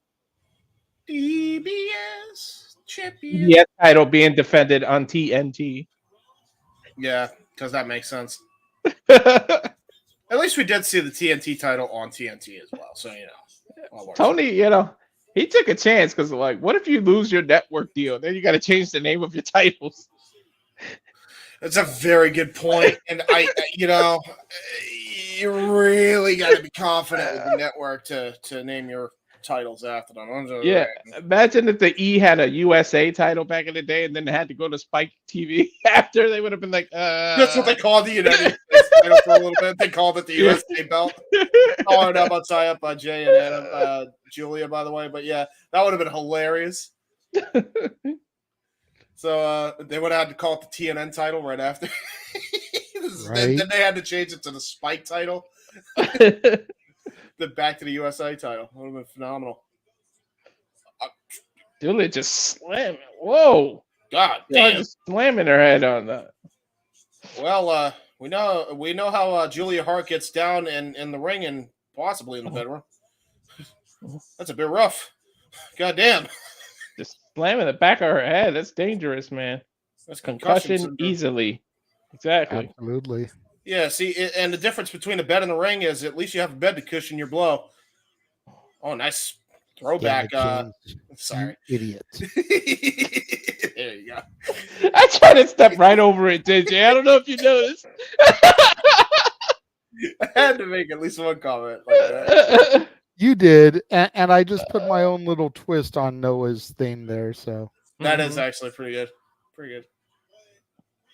Elbow shots. Oh my God. Up. Julia Hart dominating. She's been dominating since the opening bell. Yeah, I mean, Julia Hart, ever since she's won that TBS title, man, she's definitely been the force to be reckoned with. She is somebody you want to keep an eye out on. She whips into the corner here. Springboard. Oh, Jesus. Reverse face plant into the turnbuckle. Ooh. Followed by a spinning heel kick out to the back of Julia Hart's head. Yeah, great maneuvering there by Anna Jay. But Julia Hart able to get out of the way of that attempt there. Forearm shot now. I'll turn my volume up. I did volume down rather. I didn't realize how loud it was for a second. Now here's the problem. Here's the problem opening your special with the kind of match you did. Look at the crowd. You sucked they used all their energy, and then you threw this women's title match after, and now look at there's barely any energy coming off the crowd now. I mean, Yep. yeah, that's the problem of being a cool down match. That's essentially what it is. It's disrespectful because I think Julia Hart doesn't deserve this. That match should have main evented because the other two matches I don't think have a hope in hell, dude. I think that's like the one criticism I could say about the show. Everything is good except for the match order of Battle of the Belts. It should have been inverted, the main event and the opener. Agree. Now we know Orange Cassidy is going to put on a banger match, but still, it's like what the hell. But there's no way it's going to be able to compete with that opener. Yeah, that was like that was a 5-star brawl easy. Like what the hell? And it went all over the arena. Like it's just you can't. It was interactive. It was fun. We had a good time. As we go to, as JJ says, restaurant quality picture in picture here. I need to, man. We keep talking about restaurants and now I'm starving. What the? As we go to a gas commercial on top of that. Yeah. That, right there.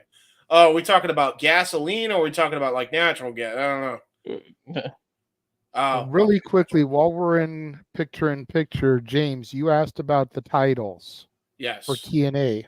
I do want to see. Oh my! There's God. the new X Division title. Love that. That's really cool. I like the that. New World Tag titles. Love that.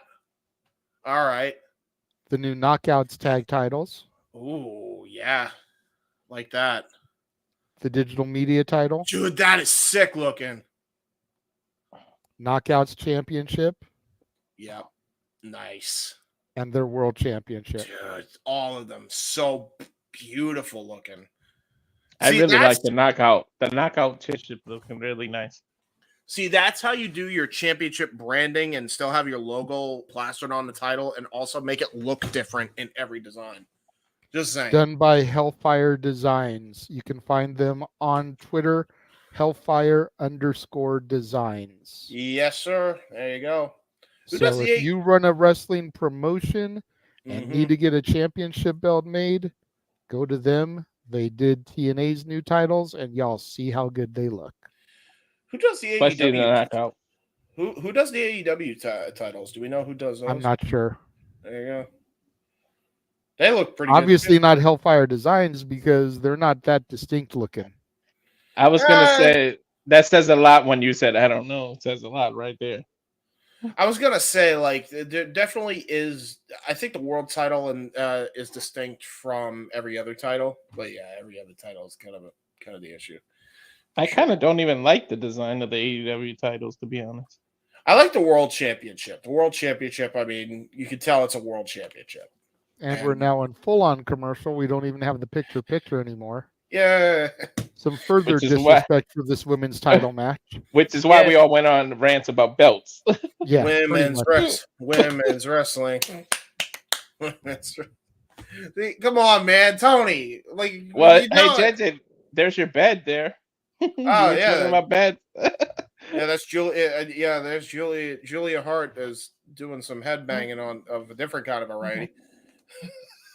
And again, we are currently on all channels across the multiverse that we're streaming on. Thank you again to everybody who is joining us and watching along. Yes. It is so cool to be doing this. I definitely feel like this has been a success. Yeah. I would be curious to see what Jeff feels on his end of things. But I definitely feel like this has been a success. This has been phenomenal. I think this has been a great idea. Definitely. And here we go. We got the women's again, and they're I'm so glad I took today off. Yeah, it's been a very good night of action. And here we go, picking up the action a little bit. Couple arm ringers. I love how Anna Jay is supposed to be the baby face, but she's acting anything but right now. Yeah, she's yelling at Julia Hart, screaming. She Angie. Big Angie. Well, I mean, you got to figure how long has Anna Jay been taken for a joke? That's true. Mhm, You know, that's she has true. not been taken seriously until recently. And again, we talked about it a lot on Collision. Look at the Kinesio tape on her shoulder. Yeah, Proof what the that she's hell? been stepping up her game, putting her body more on the line as of late. Not near as heavy as we saw on Brian Cage or I forget who else it was. Ooh, nice backstabber. Great Backstabber. backstabber. But still enough that it's noticeable there on her. That's fair. Hey, by the way, I heard a rumor that apparently I don't know if it was true, and I know we don't usually cover rumors, but I was curious about this if there was any substantial evidence of it. What's up? Tag team titles in AEW for women? Is that a thing they're thinking about Not doing? as of yet. A lot of people are asking for it because their women's division is getting so deep That is that it would fair. make sense for them to have one. The problem is there's not enough TV time, you know. I think AEW should rebrand Rampage as a women's wrestling show. Yeah. The problem is, what are you going to name it? The 930 title? The 'Cause that's women's basically what's going to happen. just the No, women's Rampage. You just leave it as Rampage, but it's an hour of women's wrestling. What the No, hell? The no, only title. I meant the titles. Like, it'll be like the 9 o'clock championships because that's the only time they'll get show. Like, Oh No. no! The only title that I would want to see defended on a show other than Rampage would be the TBS title on Dynamite, which is actually on TBS. exactly. But that's not a Julia bad has idea. Anna Jay locked in here. Oh, by the Showcase the way, women like that. Anna Jay got a really bad cut on her elbow somehow during this matchup. I don't know if anybody catches that. It's bleeding.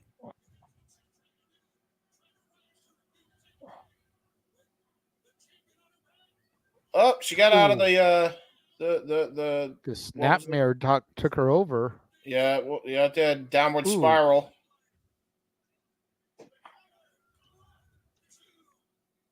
Lackadaisical cover there. Anna Yeah, I Jay was not about to hooking a say. leg, not really putting the body in body.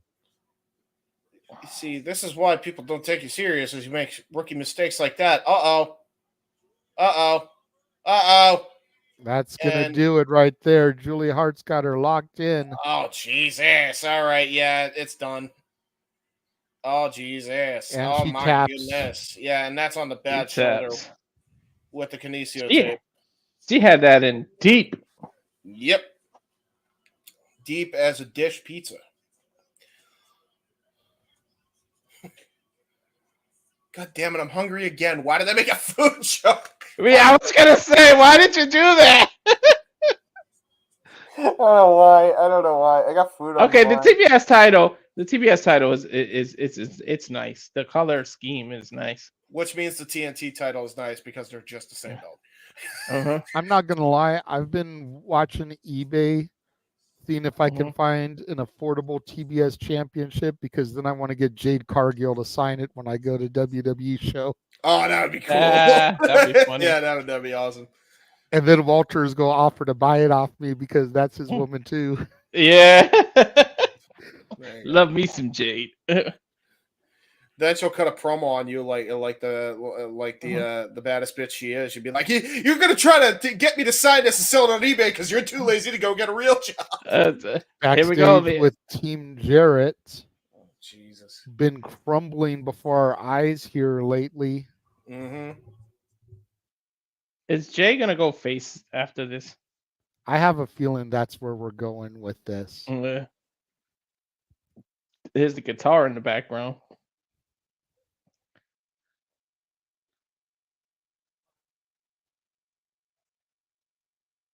Damn, The the only only reason reason Lethal it worked works here. here is because of Sanjay.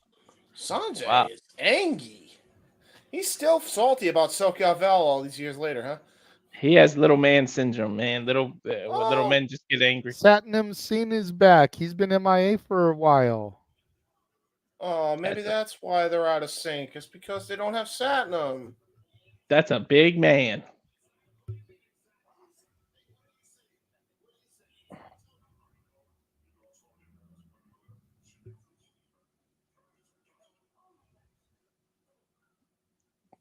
Did he put a donut in his face? What is that? Yeah, he did. Yeah, he did. Satnam trying to be sweet there, but Jay Lethal wanted no part of it.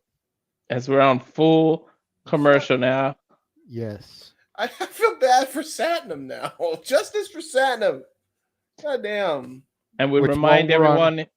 Go ahead, Jay. No, go ahead. Walter. No, because I was going to throw the commercial. Go ahead. Yeah, I was just going to remind everyone and thank everyone for watching this as we did the first simulcast and all across the multiverse. So we thank you on every channel. We still have people watching. That's awesome. Absolutely. And since you mentioned watch-alongs, I am going to throw to our updated watch-along trailer, and you can see everything that is coming from the Royal Rumble all the way through Bash in Berlin that we currently know about. Nothing double booked as of this point, but again, I'm sure this won't be the only time this year we have to do this.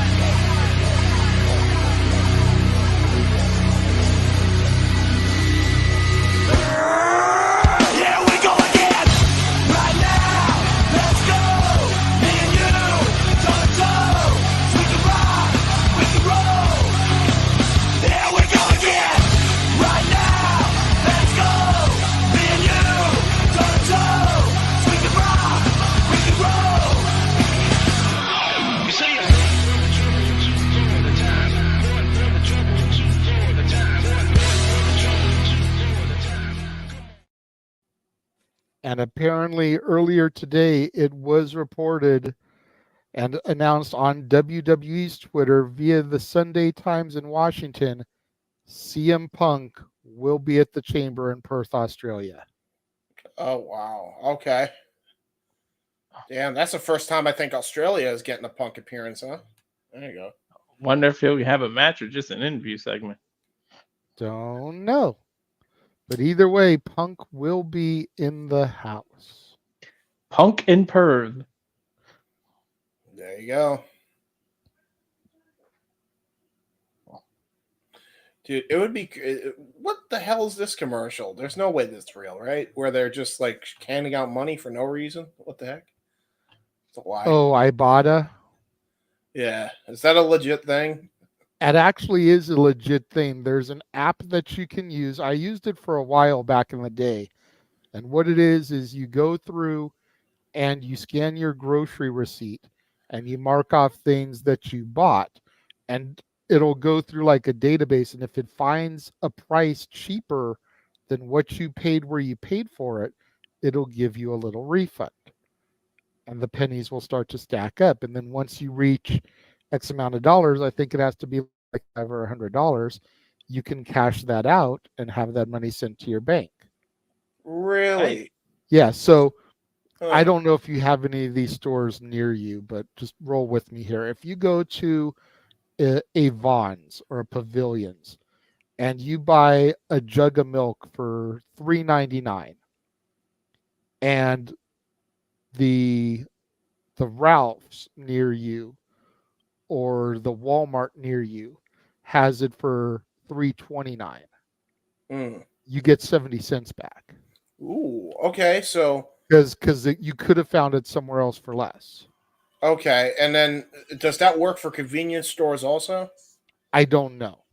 Because I have when I used it, it didn't. Oh. As we are back and the Orange Cassidy match is on. The International Championship to be defended now. Yes, I love this song too. Freaking Jefferson Airplane's Jane. You know what I love? I love his entrance because it just go Wayne, whatever, from wherever. I just love that. Titantron. His Titantron cracks me up every time. Dude. You know, the freaking side panel there will be like, insert photo here. Yeah. Dude. And what's crazy is, like, everybody said, oh, he's a joke wrestler. And for a while he was. He was a comedic wrestler. And then he showed, nah, dude, I can go. And it looks what like I thought at first. I saw this dude with his hands in his pockets, and I'm like, what is this bullshit? Then I started to pay more attention at the stuff he was doing. Ruggy. I don't know what I just started happened. to pay more attention to what he was doing, and I'm like, okay, this dude is athletic as fuck because of what he's pulling off. You guys remember the comic strip Dill? His Titantron reminds me of like the drawings of Dill. Okay, Yeah. yeah. And here comes Preston Vance, member of the LFI. Las Faction Ingobernables. Yeah, see, I can't pronounce the last word, but I can get the faction right. La Faction Ingobernable. I think Yeah, the Induba Oblongate, whatever it is. The former member of the Dark Order, he actually scored the pinfall in his 8-man tag team match this past week on Dynamite. When they were in Daly's place, it was kind of being treated as a tribute to Brody Lee. Both he and Anna Jay were successful in their respective 8-man tag matches. Both members of the Dark Order, both got title opportunities here this evening. There you go. As Orange rolls his way into the ring, as he do, taking his time, getting ready. Orange Cassidy, the champion, to the left. On the right, the challenger, Preston Vance. And wait a minute, before the match even begins, hold on. The Undisputed Kingdom. Uh-oh. The Devil's Henchmen themselves. What are they doing out here? No. They're coming to spectate. Remember, Roderick Strong has staked his claim. He wants the International Championship. We've already got the Ring of Honor tag titles on the Kingdom, Matt Taven and Mike Bennett. Matt Taven. It's okay. The International Championship, while Wardlow is tasked to go out after the AEW Championship. And then when Adam Cole is healthy, hand the belt to Adam Cole. If you want me to take them serious, I would do that. Eyes on things. I would give Roderick Strong that title. You might as well start giving them some of the titles if you want me to take them serious. They've already got the tag titles. Mm-hmm. Give it a little bit of time. I mean, this is a battle of the belts, but I feel like they've got to save that title change for a special event. Discus Lariat. But Orange Cassidy rolling outside smartly. I forgot to say, here we go, so I'll say it again, I guess. Here we go. They went way too fast. Oh, Orange Punch. That could do it right there, but Preston Vance all right, we're rolling gonna directly to the ropes. What is Brian Cage's slogan? Get my shit in? Well, they're getting their shit in. This is for El Campeonato Internacional, the International Championship. See, this is why it's good that we have a Spanish commentator now because he can actually pronounce the shit we can't. That's what I'd like to do one time when we do like a WWE or an AEW show that's unopposed. Have me and Noah or you and Noah do commentary on one end, then have Walter and Dattila do Spanish commentary on a stream. That'd be awesome. Incredible. Yeah. Could you imagine WrestleMania having a Spanish announced stream and an English announced stream? Yeah, they'd just be like, "We go through it, Michael Cole, you ties." I miss those guys, man. I think they're in AAA now, but they finally reunited after years apart. El Campeonato de Peso Mundial. Cassidy was going for a superplex. Preston Vance was countering. Oh, shoulder block. Flying shoulder block there. That was a little shout out to Sheamus there. Now, who's Undisputed Kingdom supposed to distract here? Orange Cassidy or Preston? Orange Cassidy, because he's the champion. They want him to know that they are there watching and they're coming for him. Wow, what a dive back through the ropes. Completely forgot to put the graphic up. Wow, what a great wheelbarrow German. That was awesome. Ooh, bicycle kick. He got a bicycle. He landed right in front of the Undisputed Kingdom there. And then tell him, get your ass back in the ring. Mm-hmm. So when does Kyle O'Reilly come in and join the Undisputed Kingdom? I'm just saying. I think he's injured. He'll be back. That would be a Noah question. You couldn't pick a better name, man. I hope he's I'm so all right. upset with that. I do hope he's all right because I know he suffers. He got type 1 diabetes and he also suffers from like seizures, JJ. So that might be what he's dealing with still. That's fair. Preston's got orange. Nice stalling suplex here. Stalling suplex here. Delayed. Marching him around the ring, a la the British Bulldog. I think that was about 15-second delay on that suplex. Hooks the leg. Yeah, Preston Vance, man, he is super underrated. When you actually get to see him in action, man, he is super underrated. Like he's got some moves. He's got an arsenal on him. And we're in restaurant quality picture-in-picture. Stop making me hungry. Stupid restaurant quality. Okay, you want to talk about making hungry. Me and Cece were hanging out this morning, and she was putting on diners, drive-ins, and dives, and we hadn't had breakfast or anything yet. I was like, dude, this is a form of torture. Why? Well, You got me sitting here watching diners, drive-ins, and dives. We haven't eaten yet. Some of these places aren't near us. The ones that are near us, some of them are out of business, post-COVID and everything. I can't try this food that I'm seeing on TV. This is torture. And then AEW, they keep showing, TNT keeps showing all these food commercials. Yeah, look at this. Planet Fitness right after. Like, this is what you'll need after. Yeah.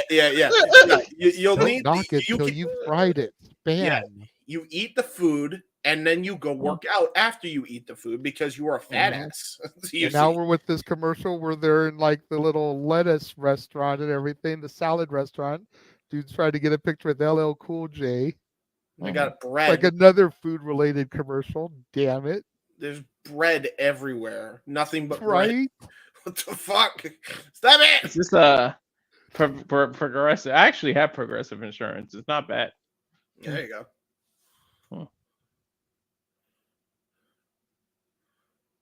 We got DraftKings now, and why is every goddamn commercial has food?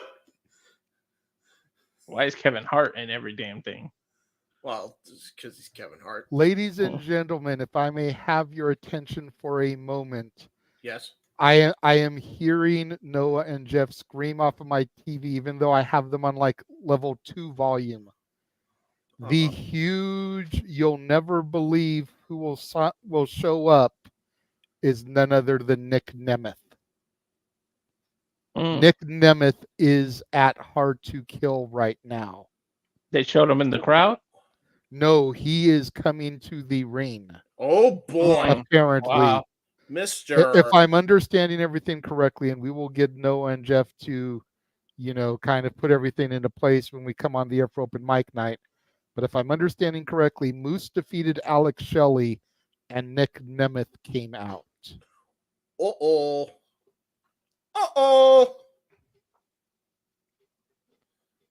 Full Nelson by Mr. Preston Vance. Yeah. Keep forgetting his Spanish calling. I don't remember what it is. Where's Jose the assistant, by the way? I have no idea. Oh, there he is. He's right there. Okay. What? By the way, he just randomly showed up with Andrade out of nowhere. So, like, what is he? What is he supposed to be? Like, is he a leader? He's an assistant. But what's his last name? Why isn't he assistant? His last name is the assistant. But he follows the money, man. His first name is Jose. His middle name is His last name is assistant. No. That's what's on his tax papers. What is his government name? That's not his government name. I refuse. Damn it. I refuse to believe it. As we are back from picture in picture and we're at full screen now. Right around the Rosie spot here. Orange Cassidy's got his hands in his pockets. Beautiful kip up. Yeah, I think he got out of the full Nelson grip by putting his hands in his pockets. Suicide dive. AEW specialty. That's why he was doing the do-si-do spot earlier. And now suicide dive. Here we go. Top rope. Orange Cassidy slowly, might add, making his way to the top rope. Well, he's taking his time, Well, maybe he shouldn't have taken his time. Oh. What were you going to say, Walter? Go ahead. I thought he was going for a guillotine. There it is. Nope. Reversed by Preston. Spine buster. Oh, spine buster. Huge spine buster. On And, the line. Shades of the Rock with the pose after the spine buster. Well, that's the LFI pose. They've done that for years. It's Andrade's pose. Andrade's used it for years. They've been using that since Los Ingobernables has first been established. So, do we have to keep reminding us that the Young Bucks are going to be on? Please get these stupid bastards off my TV. Thank you. I don't give a about the Bucks. I don't give bucks about the Bucks. I will not give my bucks to the fucks called the Unbucks. There you go. As we reminded of the Christian Cage versus Dustin Reynolds match, or Dustin Rhodes, I should say. Uh-oh. Gonna go for a double choke. Uh-oh. Orange Cassidy's having his second wind of the match. Yeah. Yeah, the most devastating Those brutal chops from Orange Cassidy. Brutal. The tickle me elbow chops. Well, you got a super kick right to the heart when he got mind games playing on him. And now he's trying to stop a mud hole in his ass and walk it dry. Walk it dry, yep. What? Is he gonna go for cannonball? What's he setting up here? Instead of saying what, do you think he just goes whatever? It's whatever. See, the first stomp is what, the second one is ever. The next one is what, and the next one is ever. There you go. Oh, cutter out of nowhere there by Preston. Yeah, ace crusher. Stun dog. Oh, nice. You never want to go for a stalling suplex multiple times against Orange Cassidy. Tornado finally hits the tornado DDT. He's been looking for that about 3 times during this match. Still finally got it. Still a kick out by Preston Vance. Not enough to get the Duke. I've been looking for that match, move all match, and only gets a 2 count. I love that comment, by the way, Emmanuel. I have to say that. That's actually a funny ass comment. That's better than mine. God damn. I don't care about the Buck, even if you give me a buck to like them. True that. And Safed is informing us that the TNA stream just ended, so I have asked Jeff to begin running the open mic night intro so that hopefully by the time that's done running, we'll be done here and able to join them. There you go. Orange Cassidy with a dive off the top rope, but Preston catches him. Oh, slam into the Undisputed Kingdom. Well, that was a mistake. They were your allies, bro. Don't make this match a DQ. Come on now. Oh, he gave the 1 finger salute. I mean, to be fair, they are ungovernable. Roll through. Kick out. Orange punch countered. Into a full Nelson. Lock. It's the master lock. Master lock, pretty much, yeah. Gonna go for his hands. Going for the pockets. Stop his foot. He's hitting the mashed potato. What a maneuver. Orange Cassidy backs Preston into the corner. We'll try to go as he misses. It doesn't hit it. There it is. Orange punch. Acknowledge your tribal juice. Beach break time. He got it. He hits it. It's done. Goes in for the cover. 1, 2, 3. He should call that like no Pope or something. Oh, no, that's a good one. I like it. And that's the end of that. Orange Cassidy retains. No titles change hands yet again. The streak of the belts continue. Honestly, I'm a little bit bummed about that because I thought for sure that tag team title was going to change hands. Yeah. The Undisputed Kingdom, the Angie, Big Angie. Is anybody going to come to Orange Cassidy's aid here? Hopefully somebody. Oh, wait a minute. Maybe they're not going to attack.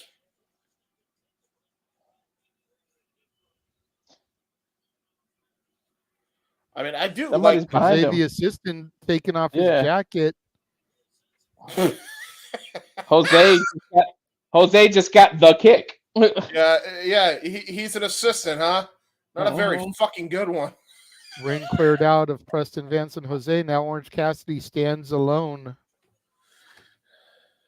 Orange the Cassidy assistant. is surrounded. Take the assistant's part away, and that's what he just got handed to him. His ass. But wait, what is going on here? Are they going to get him or not? Why are they just sitting there applauding him?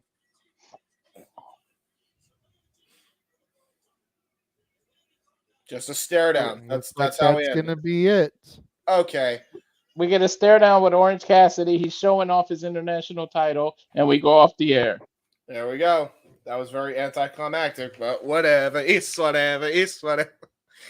Keep them wanting more. There you go. Exactly. Well, that is going to just about wrap it up for this first ever simulcast watch along. Make sure you guys go over to the other stream and join everybody for open mic night. Yes. Yes. For please leave your Mr. Reliable Walter Cruz, for the He-Man James Hebert, I am the Renegade of Wrestling JJ Williams. Thank you all for joining us and tuning in, and we will see you guys over on the other stream momentarily. See you guys then. Have a good night, folks. Have a good night.